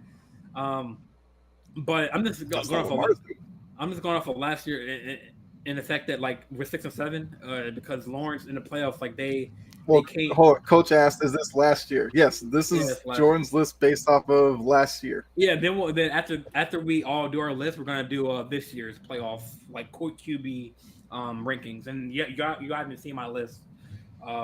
Be a brand speaking off the dome list. But Oh, so you got a new list. Okay. well, obviously Aaron Rodgers is in AFC. We got holding QB careful QBs. Russell with Sean Payton, so that can change things. Yeah, so I mean, I think it's clear 1 and 2 and 3 maybe might stay the same as for next year's list. But we'll see. So yeah, so you said saying 6 and 7. And I'm sorry to say 8 at that because I had Dak at 8, but that's I mean 8, 9, 10. I'm not really worried about. I mean Dak at 8. Geno Smith had the first good half of the year. I would say then he kind of fell off, but he still had a good year. I still have a problem with Geno Smith. Okay. I think Geno Do you have Smith a problem top with 10. Tua? Like I knew he had there was 2 concussions. Do you have a problem with that? Like Tua being at 9? So think about putting Cousins on there. Tua was playing when Tua was playing. The Dolphins looked unbeatable, so you gotta give Tua some credit on that. I think a name. I don't know. If Brett gave you this for 8, 9, and 10. Right. You could throw Goff in there because Goff had a really good year last year. Yeah, you can say that. Yeah, so, Brett gave out a lot of different scenarios for like 8, 9, 10. I asked him because I know he's a football mind, and he gave me a little couple options. Yeah. But he didn't. That felt great because Brett didn't have an issue with me having Lamar at 4, but everyone else did. So, but I guess so. Yeah, I guess to round out my list, I had Dak at 8, 2 at 9, and Geno Smith at 10. So, Jory, you can go next for your QB list of last year, or if you had one. I know you're dying to talk. Actually, I didn't have one, you but didn't have one, okay. You putting Lamar at 4 and he didn't finish his season was just absolutely absurd. And then you put somebody at 8 who would have led the league in interceptions had he played the whole season. Who, Dak? Yes. Yes. So you had a problem with my list. My list. And you didn't put Jalen Hurts on there. He went to the Super Bowl. So where you going? Yeah, he put Hurts at 3. I put Hurts at number 3. I must have selective listening. I put Mahomes 1. Mahomes, Burrows, and Hurts. I could put Hurts 2, and then Burrows 3, and then Lamar 4. Still 4. But with that list, it's like when I thought about it, like I saw your reasoning for doing it, but at the same time, no, you don't do that. Right. Because even with Josh Allen and I feel like Josh Allen should have been number 4 on that list because even though Josh Allen, we all know is reckless, he plays like a loose cannon at times. But if we're talking about pure pocket passing quarterbacks, yes, he is better. Especially he was better last year. So, what was the list again? So after Mahomes, Burrows, Hurts, he had Lamar, Allen, Lawrence, Herbert, Dak, Tua, Geno Smith. I think Herbert is also too low. But also, I don't know. Too low, so he should be... His talent wise is about where is he at 6? He was behind Lawrence. Yeah. I think Lamar should be at 6. If we're gonna do that, because it's like you can the way I think about quarterbacks is like. Yeah, they did what they did in the playoffs. That has nothing to do with – well, that had to do a lot with the offense because the offense didn't do anything after halftime. But with what he has around him, he's been able to do – Talking about Allen, right? Huh? No, I'm talking about right? Herbert. Herbert. Oh, okay. All right. Mm-hmm. With what he has around him, I think he was a better quarterback last year based off the eye test. Not looking at stats or nothing. Just because I remember what I saw last year, because I did watch a lot of football last year. But my top 10 for last year would be, again, Mahomes, Hurts, Burrow. I'm not putting Lamar in at 4. That's 3 you I have, put right? Josh Allen at 4, Herbert at 5, Lawrence at 6. Didn't you say Lamar should be at 6? Playoff quarterbacks go Playoff. first in this list. All right. Okay. And then after I got those 6 out the way, those are my top 6 from how they performed at the tail end of last year. We'll not talk about last year because last year was a stressful year for me. But you might have been putting Danny Dimes at that point because he's a playoff QB. Danny Dimes is Danny Y at times. But you say a playoff quarterback, so I might as well put him in there too. I forgot he went to the playoffs. That's how little I pay attention to the Giants. Oh man, if Freddie heard this, oh my god, he would be like, oh my god, oh you're I a don't pay hater. attention to the Giants. But my thing, like, if you're gonna put a quarterback that had an injury that sat out for like 5 or 6 games on the list, he better throw for more than 3,100 yards. Good point. Coach said he said LeBron would win the straight. Who It's said like- he said Bron would win with a straight face? Like, I can't pull it up right now, but I believe that me. all of those quarterbacks that I listed threw for more than 3,100 yards. So why is he at number 4 and he only threw for 3,100 yards? Are you talking about Lamar? Yes. Mm-hmm. I just think that It's a passing league. Everybody's throwing for 5,000, 5,500 yards easy. okay. I was just throwing that out there. So, like, in the passing league, those quarterbacks that I have ranked above Lamar have done more with what they have.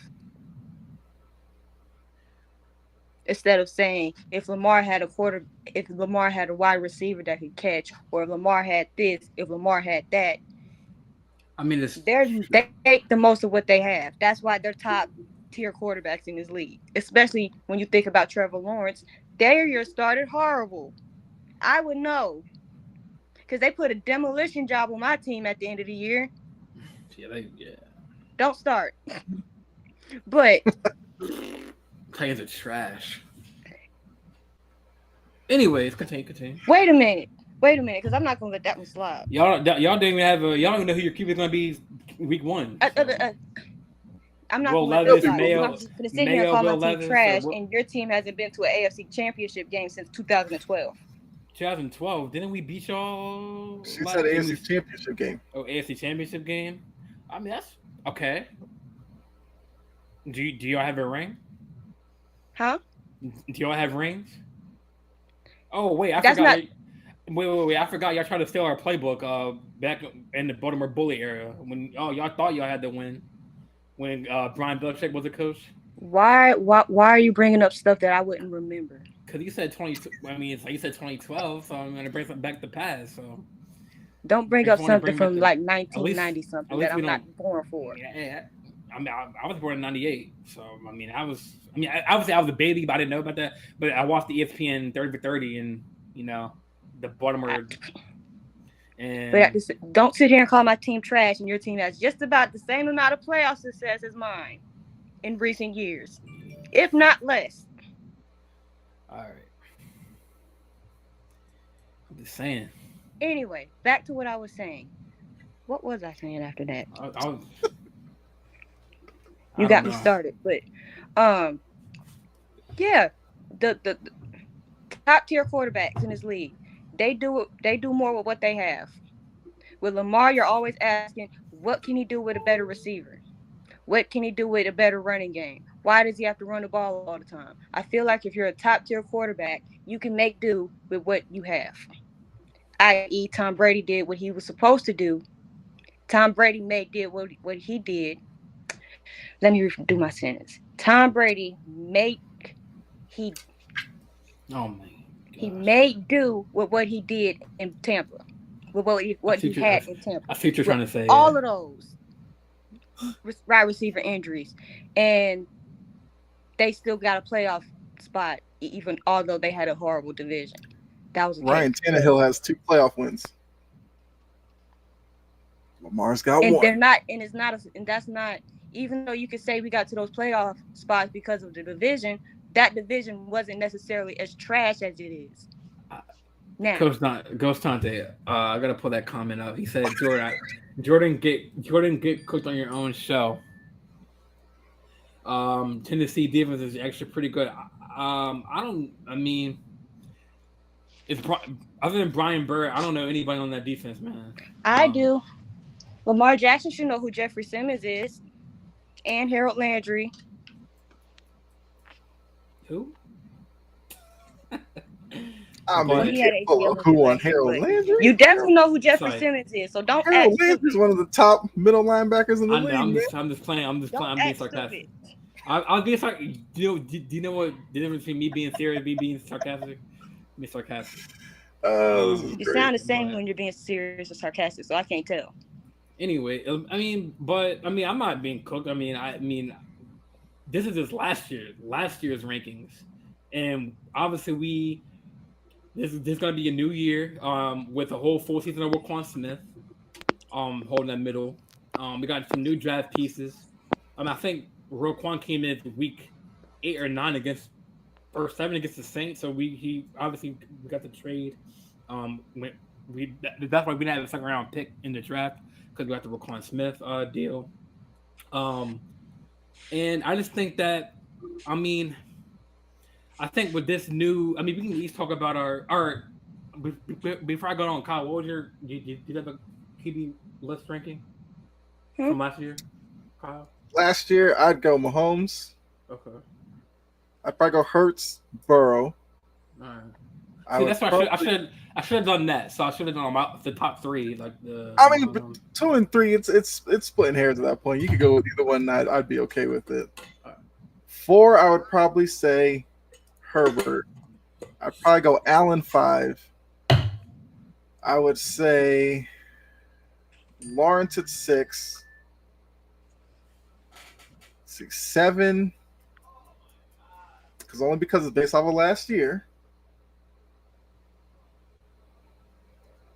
I could make an argument for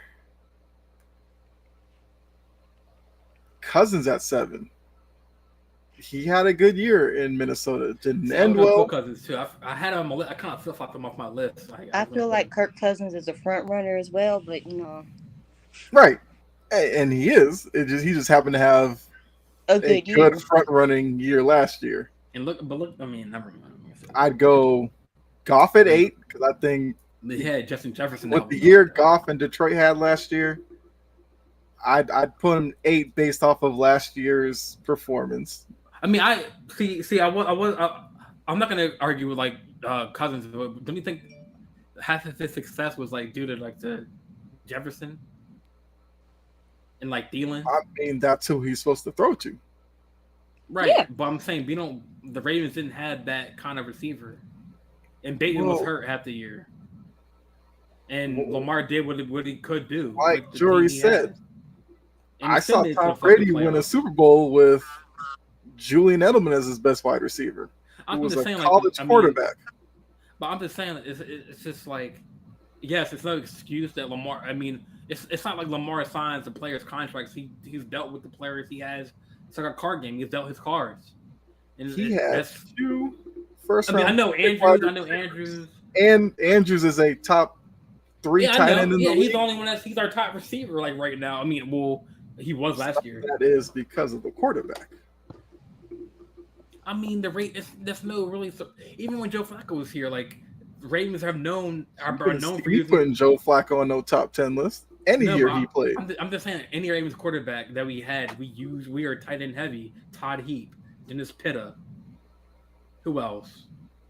I Who other remember good some tight plays ends? between Joe Flacco and Jacoby Jones deep. And didn't y'all have Steve Smith Sr. at the tail end of his career? Steve Smith Sr. We had him. We had Derek Mason. I guess he can. So y'all had some raw receivers. I don't know what's going on with Baltimore not being able to keep wide receivers, but that they draft. But That was that's another discussion. That was a part of Greg Roman too, in his scheme. I mean, this is the same man who got Lamar the MVP, which is the only thing that I Lamar know, but you can has accomplished so obviously far. some. I mean, obviously some fault lies on Harbaugh and his decisions, but some of those plays that Harbaugh is Roman, very conservative. I That know trickles down to everybody. he rather go for it on fourth down than put the points on the board with a field goal with the best kicker in the league. I get that, but he's more. He does, and then he doesn't. It seems like the times when he should kick a field goal, he wants to go for it, and then when he should go for it, he wants to kick a field goal. Right. Because if I have Lamar Jackson's talent, to be honest with you, I'm probably going for it each time in the red zone. If it's like 4th and 2 and I'm in the red zone, what am I sending out Justin Tucker for? Yeah, I agree. I get it, he's a good kicker, but Lamar's as great as the talent that we see. Worst case, he could run for 3 yards and get me a first down, new set of downs. Worst case, you can call a play for a quick little move by Mark Andrews and he throws it to him. I don't understand why he did that at times. That's just, it doesn't put faith in your offense. It doesn't, I mean, I don't know what it does for Lamar's confidence in general. If Lamar feels like 4th and 2, just give me the ball, I can make something happen, and Harbaugh's running Tucker out there. I don't get it with him. Archery, and they were pretty good on the front defensive line. They have a top 5 safety in the league, Kevin Byers. Thank you, Coach. Thank you. Coach was like, he was like, I had no problem with Kirk Cousins on the list. Statistically, he's top 10 quarterback. He just cannot win big games and primetime games, but he's a very good quarterback. Yeah, when I was thinking about my list, I was kind of like, I had Cousins on my list, and I took him off because I was like, who's like Dak or whatever, like Tua, like I was kind of like in that 8, 9, 10. Yeah, but I left off with Goff at 8. Yeah, Goff at 8. 9 and 10. I mean, you could throw any number of people in there.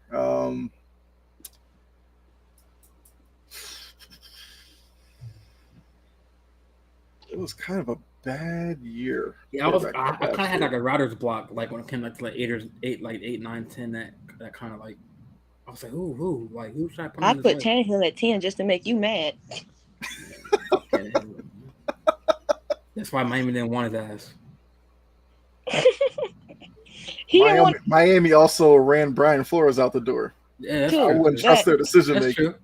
That's true. I can't even think of 9 and 10. 9 and 10. I guess did actually put Jack at 9.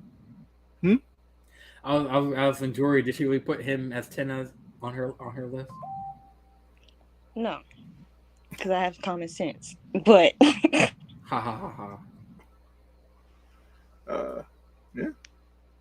I gave you a 9. I know we're coming on like almost 2 hours. I'm curious to see like what Jori's list, if you want to make a list for this year's QB for next season. This next season? Yeah, let's do it. Off the dome. So I got Mahomes, Hurts, Burrow, Allen. If Lamar's hurt, well, not hurt. If he's completely healthy, I have him at 6. Who would be 5? Herbert, Lamar, Lawrence, Rodgers. It ain't. I'm thinking. Hold on.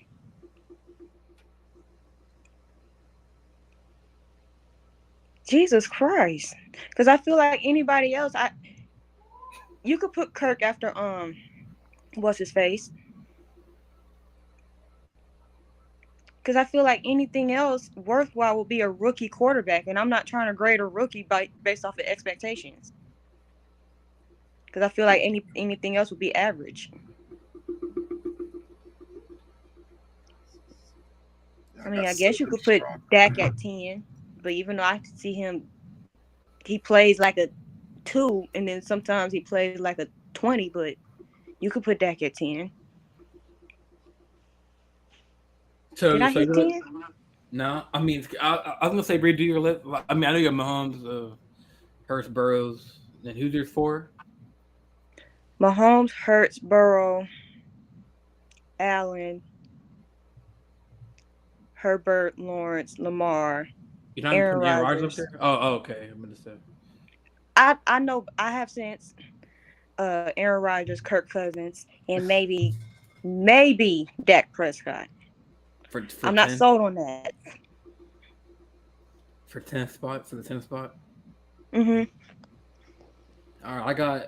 All right, Kyle, you want to go first, or You can go ahead. I mean, I went first for my. Obviously, I went first. Kyle, you go first, man, and then I went first for my last year's list. I know, but you go ahead. You But got say your yeah, list but ready. y'all, say y'all ready. I need two more names, so you could go ahead. I'll I mean, have I them didn't by. even make my list. I didn't. I was just gonna just say it. I guess. Yeah, go ahead. You got it. All right. Well, obviously the clear ones are Mahomes, one. I would say. Well, I was gonna, like you said, there's nothing wrong with the 1 and 2 and 3. So I was gonna do Mahomes, Hurst number 2, 3 Burrows. I'll say I'm gonna say 4 Aaron Rodgers, 5 I'd say Lawrence, 6 I'm gonna go with. I'm gonna go with Lamar's because the weapons that he has, the OBJ, the Zay Flowers, the new offensive coordinator, um, OBJ in town. Oh, I think I said OBJ already. um, but so I have him at 6, 7. I have still have Herbert behind Lamar. 8. I'll put Cousins up there. I'm gonna put Cousins up there confidently because you got Jefferson and Addison. This is gonna be a scary duo. Like Gina said, what a perfect glove fit for Addison. I mean, I thought we were gonna see when it was draft day. I wanted either Zay Flower. Well, I wanted JSN, which went to Seahawks, but then I either wanted Addison or Zay Flower. I wasn't be mad with either choice. But I think that what a way to learn behind Justin Jefferson as a receiver. So I'm gonna go with 8 for Kirk Cousins, 9. Depending on who the San Francisco 49ers pick, I'm going with Brock Purdy, man. I feel like he can have a whole full year with. I think Purdy has that job. I would not be surprised if Lance is gone by the start of the season. Yeah, I think that I think with a whole full year of Purdy, I think Purdy gonna run at the 9 spot. I know D'Amico Ryans at the Texans. They have a new defensive coordinator, but I guess still part of the Shanahan's tree. And then 10, I'm gonna round out. Man, that's tricky. For number 10,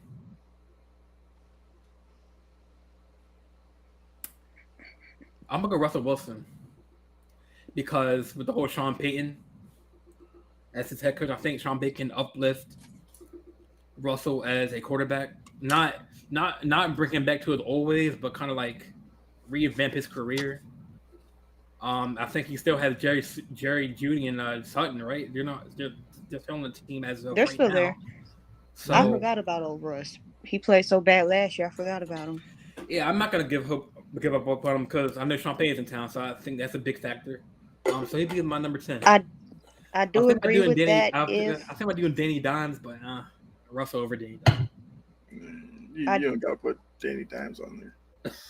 I agree with that. With Russell Wilson being at 10, if Sean Payton can get him to at least 80% of what he once was. If that's a big what if. That's true. I mean, do you have any problem? Do you have any problem? I know Jori kind of was shaking her face when I said Lamar at 6. I mean, do you have a problem with that? No, because then you explained yourself, and I'm like, okay. I mean, I explained myself last time. No, you didn't. You just put about 4 and was like. I thought you said in the group chat I explained myself right, and you I thought you said earlier that I explained myself in the group chat, and you're like, oh, then you seen that. Well, you were just wrong in the group chat. I mean, that's just wrong. That. But yeah, I really otherwise because I didn't have enough time to sit here and think about who all the quarterbacks were. So maybe next week I can come back and get another list. after I have time to prepare for that. Yeah, maybe we can all do like come back and right where we'll take our time and like we can go through it. But I was going off the dome. But Kyle, did you say your list yet? I did not. I got it ready to go. So I got Mahomes at 1, obviously. Lamar I got Baker Hurts at 2. I got Burrow at 3. I got Lawrence at 4. I think the Calvin Ridley addition will help him out a lot. I've got Herbert at 5. I went Russell Wilson at 6. I think Sean Payton, and they didn't trade away Jerry Jeudy. I thought Jerry Jeudy was going to be gone. Yeah, me too. He's still there. And Sutton too. Yeah, so between him, Sutton, if they can get Patrick back, I think they have a lot of. That's a good question. I know who it is, and I can't remember who it is right now. What was the question? Thankfully, it's not Gordon because I could not stand watching him last. He's talking about Denver's running back. Oh no! Yeah, Melvin Gordon was terrible last year. I'll have to look up their running back after, but I got. So I started Wilson. 6, you said Wilson. So Wilson at 6. I got Lamar at 7. Okay. I got Rodgers at 8. You know how I feel about Rodgers. He's lucky he's even in my top 10. I got Cousins at 9. You did I see what you did there, Kyle. Low key. I want that jet experiment to fail so bad, but I gotta give Rodgers at least that much credit. So I'll put him at 8. I got Cousins at 9. I think Addison will only help him out. It'll take some pressure off of Justin Jefferson. I think Addison might have a really big year as a rookie wide receiver. And then at 10, there's a bunch of names I could have thrown in there. I'm actually going to go with Bryce Young at 10. I agree with you if Lamar played pretty much a whole year, but you must be. See, I didn't want to do that because he's a rookie. He didn't play the second half of the last year and plus the postseason. That's true. But I think out of the rookie quarterbacks, I think Bryce Young's in the best situation. I was going to put a rookie at 10 just to be like, but then again, we don't know how these QBs are going to be like, You don't That's know. True, because 10, you could go, Bryce Young, you could throw Goff with a repeat performance of last year. You could throw, I think my guy, Mac Jones, going to have a pretty good year, but I don't know if he's top 10 worthy, so I wasn't going to go there. Stafford's coming back from the injury. Don't know what he looks like. We know the talent is there, at least in him. I just have questions about who he's throwing to.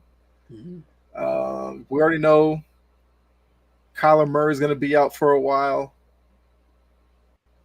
Justin Fields, I don't know if the Bears did enough to make me think that he's a top 10 guy next year. Mm-hmm. Yeah, then you're looking at guys like Daniel Jones and Kenny Pickett. There's a lot of uncertainty after those top 9. So I threw Bryce Young in there because I think Carolina is the best team in that division. I mean, I was thinking about Derek Carr, but Derek Carr's got questions of who he's throwing to as well. So give me Bryce Young. I think him and Carolina could have a really good year. Frank Reich as his head coach, his offensive mind. I think he'll put him in the best situation. CJ Stroud in Houston, but I think that's probably a year or so away before he really steps up. So I think Bryce Young at 10. Yeah. So we have only 7 minutes left. So it was real quick. Let's like this before we go. I guess we take turns. I promise I'll be short and quick with mine. Is to go around the room and like kind of like talk about like your team, your thoughts, like your own team and your thoughts and everything for next year, and then we can just wrap it up. So Jori, ladies first. Tennessee Titans. Derrick Henry, question mark. Is he coming back, or just talk about your team just real quick? That's not a question mark. He is coming back. And will he be healthy though? That's a question. Yeah. Wait a minute. He's not injury prone. We're not going to have that argument either. He's not. Probably his foot. That was 2 years ago. Injury. Did he play the whole year this year? Yes. Pretty much. He's been surprisingly durable for as much as they use him. He almost had 2,000 all-purpose yards. He almost ran for 2,000 yards this year. I thought he missed like a good portion of this last year. I thought he missed last year. No, he missed maybe like 1 or 2, maybe 2 or 3 games last year. But he's a durable running back. All right. Off my running back. Anyway, so back to my team. Oh, How I feel, like with the draft, like my team, we got a new GM, we got a new OC. So we drafted according to what we needed. So contrary to what a whole bunch of other people said, we pretty much needed offensive linemen because my offensive line was made of Swiss cheese last year. We know how that 7-game losing streak ended with my team not going to the playoffs because of Jacksonville. But, or was it because of Houston? It was one of them too. But I think it was Jackson. I think it was one of them too. I think it was Jacksonville too. But they fixed, well, on paper, they fixed the offensive line. I like the Peter Skoronski pick. I wasn't really so sure about the Tajay Spears pick, but I watched his highlights. He's not going to be in the league for long, but he can be a durable backup or third stringer. The only pick that I really don't like, and you already know where I'm going to go with this. oh, the male guy. Yes. They picked him, and I was like, why? But I let them be the football people, and I'll just be the fan. But with this upcoming season, I feel like my defense should be better. And with Aaron Brewer moving to center, my offensive line should be a whole lot better with the pieces that they put together. My only concern, they waited until the 7th round to draft a wide receiver, and they know what type of mess we got in the wide receiver room right now because of John Robinson. But if they can get the wide receiver position together, I feel like my team could win the division. Based off of that. Who's the wide receiver they picked up? One. And then, so we got the one that we drafted. His name is like Colton Dowell or something like that. And then we have Nick Westbrook-Akina, Cody Hollister, Racy McMath, and y'all aren't going to have a clue who these people are for a reason. They have selective catching skills. My wide receiver room needs some help. That's the only place that I say we need some help. But I'm done. Yeah. I was about to say, drafting wide receiver in the 7th round. Look, as a Patriots fan, I know all about that. Wait till late in the draft because they drafted N'Keal Henry one year, completely burned him. He was no good. So it is. We also drafted AJ Brown one year in the first round of the draft, and then our dumb GM at the time decided to trade him to the Eagles. And then he also told Jeffrey Simmons that year we don't have enough money to pay you. That's why he got fired right there. Yeah. Traded for Julio Jones, which with a whole bunch of bad signings, my team is trying to fix that and then move forward. Also, I looked at Derrick Henry's stats last year. He had 1,500 rushing yards and 350 carries. That's more than enough. My bad. I thought he was. Well, 2021, he only had 900 yards rushing. That was the year because he missed it most of the year. Yeah, that's the year that all right. Maybe I just didn't pay attention to the Tennessee Titans. I thought he was just kind of like using them as I don't know who their backup running back. I don't know who their running back is. But there's a reason why you don't know who the backup running back is. I don't care about the Titans. Derrick Henry's always back. Like, they can go to hell, and that's like it's like. Well, I think the Spears pick is good because Spears coming out of Tulane was a very productive running back. Only thing will be competition at Tulane necessarily wasn't the best, but I feel like a running back that doesn't really matter because you either kind of have it or you don't as a running back. And I think Spears will be a good ACL. change of pace. He has no ACL. I did not know that. And he's been an injury. That's no ACLs on running back. Wow. Okay. Who doesn't have That's ACL? why I was questioning about the guy the running back they drafted. They drafted Spears out of Tulane, and apparently he doesn't have an ACL. Did not know that. Doesn't even happen. How does that hit? So he better not be trying to cut too hard. Oh Because man. I think DeJuan Blair for the Spurs, he didn't have ACLs in like either knee, and he played for like 6, 7 seasons somehow. Holy crap, yo. Yeah, so I know he's not going to be in the league for long, and I like what he can do as a backup. That's why I'm really not tripping. But the no ACL thing is kind of scary. tough. Like you say, you better not do a juke or a cut. And then you He had did it at Tulane. Shit. and the way I feel about ACLs is like I don't need another one of my players going down with an ACL injury. We lost our left tackle Taylor. Wait, so is he missing both ACLs or just one ACL surgery that never healed correctly? So and that's why we had the season we had last year. So the guy from Tulane, did he have had no ACL or he has one ACL?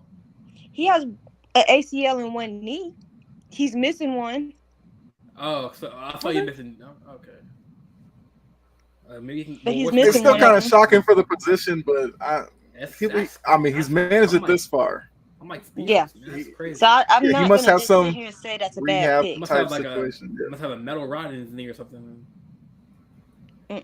He probably doesn't. He probably has to do a lot of like massage therapy and all that kind of because no ACL, like you're dealing with. At that point, isn't the basis just like bone on bone in his knee? Exactly. Like, that has to be painful.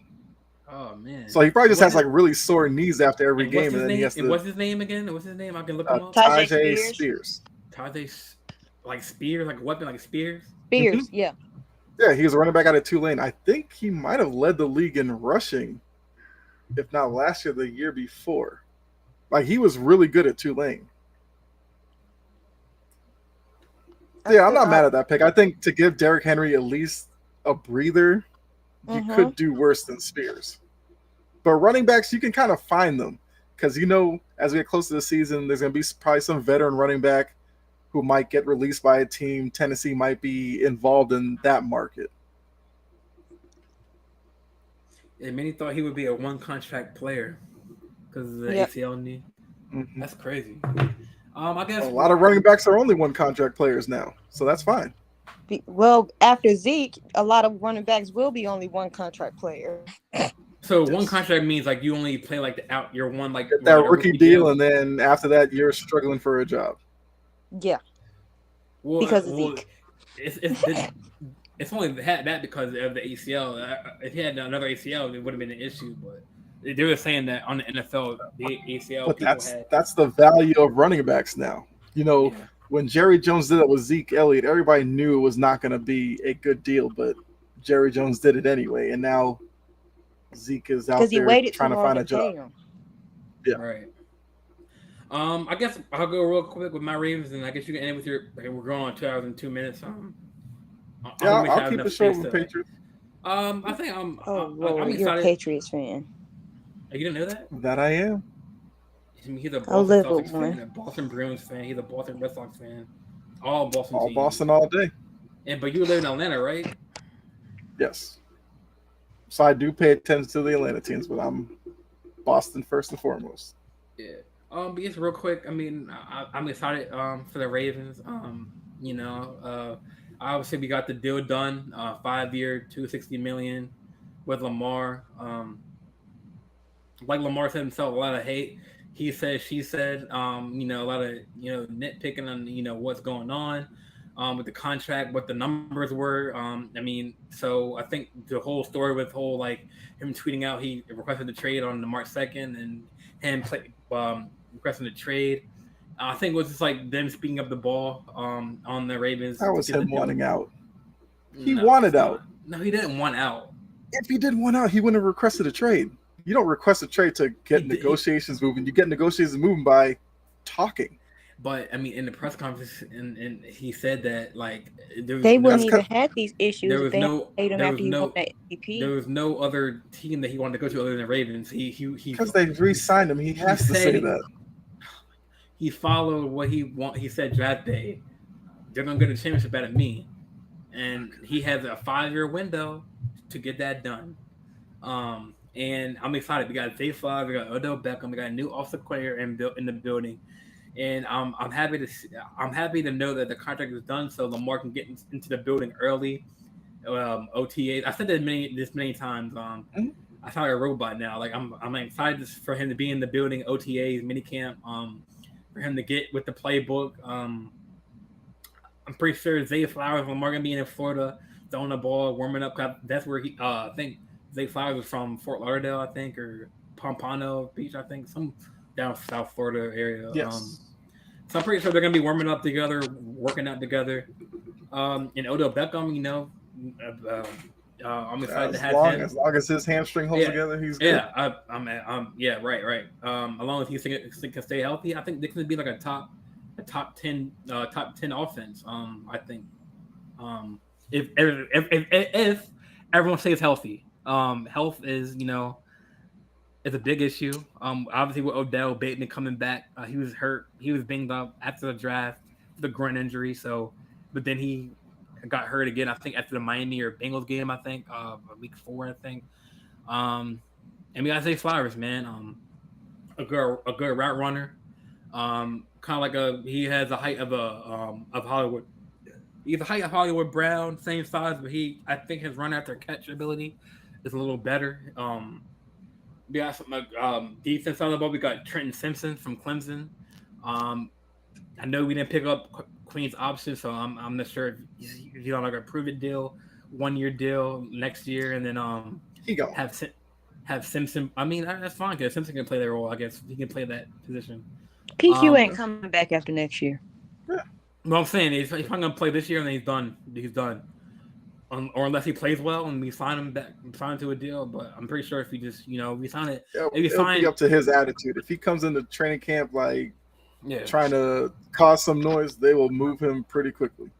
Right. And then we signed the cornerback. I think Lamar's cousin, Rock Ya-Sin. I like saying the name Rock Ya-Sin. They're already doing that, signing his homeboys. Oh boy! But no, he's a good cornerback. 26-year-old cornerback. Gonna be. I'm assuming he's gonna be on the outside of Marlon Humphrey. That's the reason because that hole is vacant because of Chuck Clark. He goes to the Jets. So I think that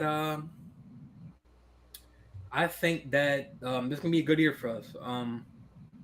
On the defensive side of the ball and on the other side of the ball. I'm excited to see what Monk can do as our coordinator. I think definitely should be an upgrade. Better than Greg Roman. So we'll see. Real quick, Kai, I know mine was kind of longer than expected, but I'm excited, man. All I will say for the Patriots is I said about the Red Sox they're going to be better than expected. Look how they're doing. Thank you for the follow, Aaron. Apparently, you're popular amongst dudes named Aaron because that's not the second one named Aaron. Like, I don't know, man. Hey, get the followers where you can. I think the Patriots are going to be better than what people think. I believe the Bill O'Brien signing will pay dividends this year. A lot of Patriots fans, myself included, did not know what we were watching last year and what Patricia trying to call an offense. I don't know what that was. Yeah, I had no problem with Mac Jones being upset. I would have been upset as well. Probably shows me that he cares a lot about winning. That's what I want from my quarterback. I think, Christian Gonzalez as a first-round pick, great move. They traded with the Steelers to block the Jets from drafting a left tackle. Perfect. I'm excited to see the defense because I feel like they're going to be really good in the secondary. I think their front seven could be really good. Judon, Uche. I'm excited to see Keon White, how he fits into it. But hold on, Aaron, we'll get that question after Kyle because Kyle's more than soccer guy. So I am. The offensive line. Too, but you're like, my first. My bad. I keep on cutting you off, but I saw the comments. So. The questions are going to be the offensive line because they drafted a lot of young guys who play interior line, but the tackles are going to be a question mark because Trent Brown's been injured a lot. I'm expecting a good year out of him and Riley Reef, who they signed in the offseason. Hopefully those two can hold it down. If they can, then the Patriots will be even better. But it's going to be a challenge in that division. So I still think they'll be better than what people catch up think. to the comments. One thing, Also, and with oh, go ahead. with Bill O'Brien going back to New England, it should be some type of it should be familiar to Mac Jones. Yes. Because they were there at Bama together, if I believe. Yep, they were there. They crossed paths because Mac Jones. I didn't like Bob. Mac Jones already left when Bill O'Brien got there, but Bill O'Brien called Mac Jones to learn the Alabama system. See, so they already have like this whole kind of thing. Yeah, so they'll be fine. Even though I didn't like what Bill O'Brien did to my Alabama team, but that's neither here nor there. I think that was overblown in terms of Bill O'Brien's fault in that. I think Alabama's offensive talent took a dip the past couple of years. Yeah. It wasn't near last season. Right. Because we know Alabama defense, it's a football factory. Offense, hit or miss. You gotta see. Yeah. Because look at Alabama quarterbacks in the NFL. They don't all hit. Right. I'm just gonna catch up on the comments real quick. I know Coach said Jordan. I would agree with you if Lamar would play. I think I read that already. Derrick Henry only had one foot injury. That was when lost. He lost that playoff game for the Bengals. That was that year. He was coming back that game, and then right. Tannehill decided to throw 3 horrible picks. Oh yeah. That's right. I will never forget that game ever. But that was that same playoff year when Aaron Rodgers played Tom Brady, right? In the playoffs that year.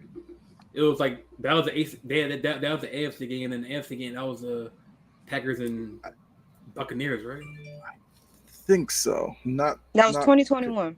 Yeah, so it had to be. Yeah, so I think that was when Aaron Rodgers choked. He sure did. For the millionth time. But yeah, I'm just gonna real quick. I know we're coming up on the closing time. I know Aaron, our supporter from Twitch, had a question. I guess he wants to lose some money, but maybe he can gain some money. Need some. I'll put the comment up. Thank you for the follow Twitch or thank you for the follow, Aaron, on Twitch.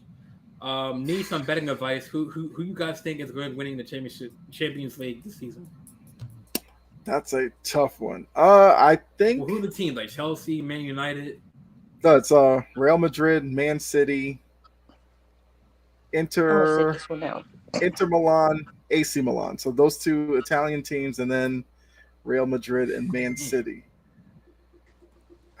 I think the winner of Man City, Real Madrid, will probably win the Champions League. I'd probably lean towards Man City because right now, I think Haaland is unstoppable up top for Man City, and I think Man City is starting to really catch their groove late into the Premier League season as well as into the Champions League. I mean, I don't want to sleep on the Italian teams, but I'd probably go Man City 1, Real Madrid 2, and then one of the Italian teams 3. So, I mean, I guess to answer to Aaron's question, like, who would you bet your money on? I got Man City. Man City. All right, Aaron, if you're hearing that, man, put your bet in now, man.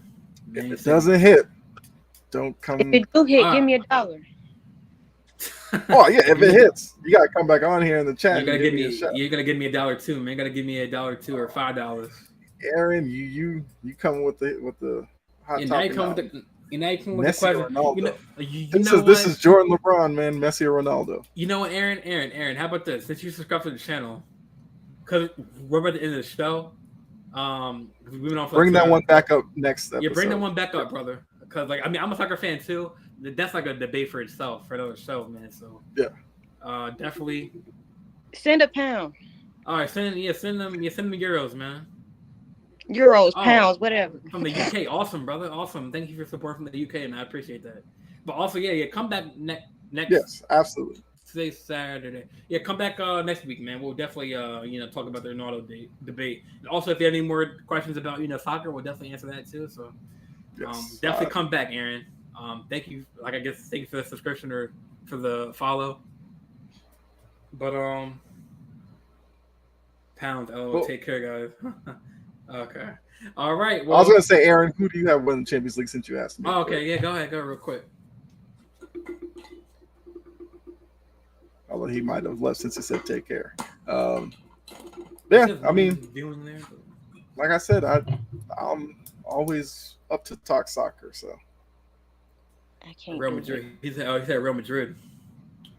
that okay. So because the two of them play each other, I say the winner of that matchup goes on to win it all. I just have Man City doing it, but I completely agree. If Real Madrid gets past Man City, they'll win the Champions League. Mm-hmm. Yeah, Aaron. Like I said, next week, I'll probably do a show either like Monday or Tuesday. So since you're just hit that, I think on Twitch you can do like you can hit like that post notifications, right? Like YouTube, so if I go live, whatever, he'll get notified. So yeah, definitely come back on next show or as a chatter, and we'll answer that Ronaldo question for you, right? Yep. Because obviously that's like a LeBron Jordan debate right there. Like you can go either way, really. Depending on who you like as a player. But yeah. See you next week, man. Awesome. Thank you for that. I'm gonna react real quick. Give a little clap.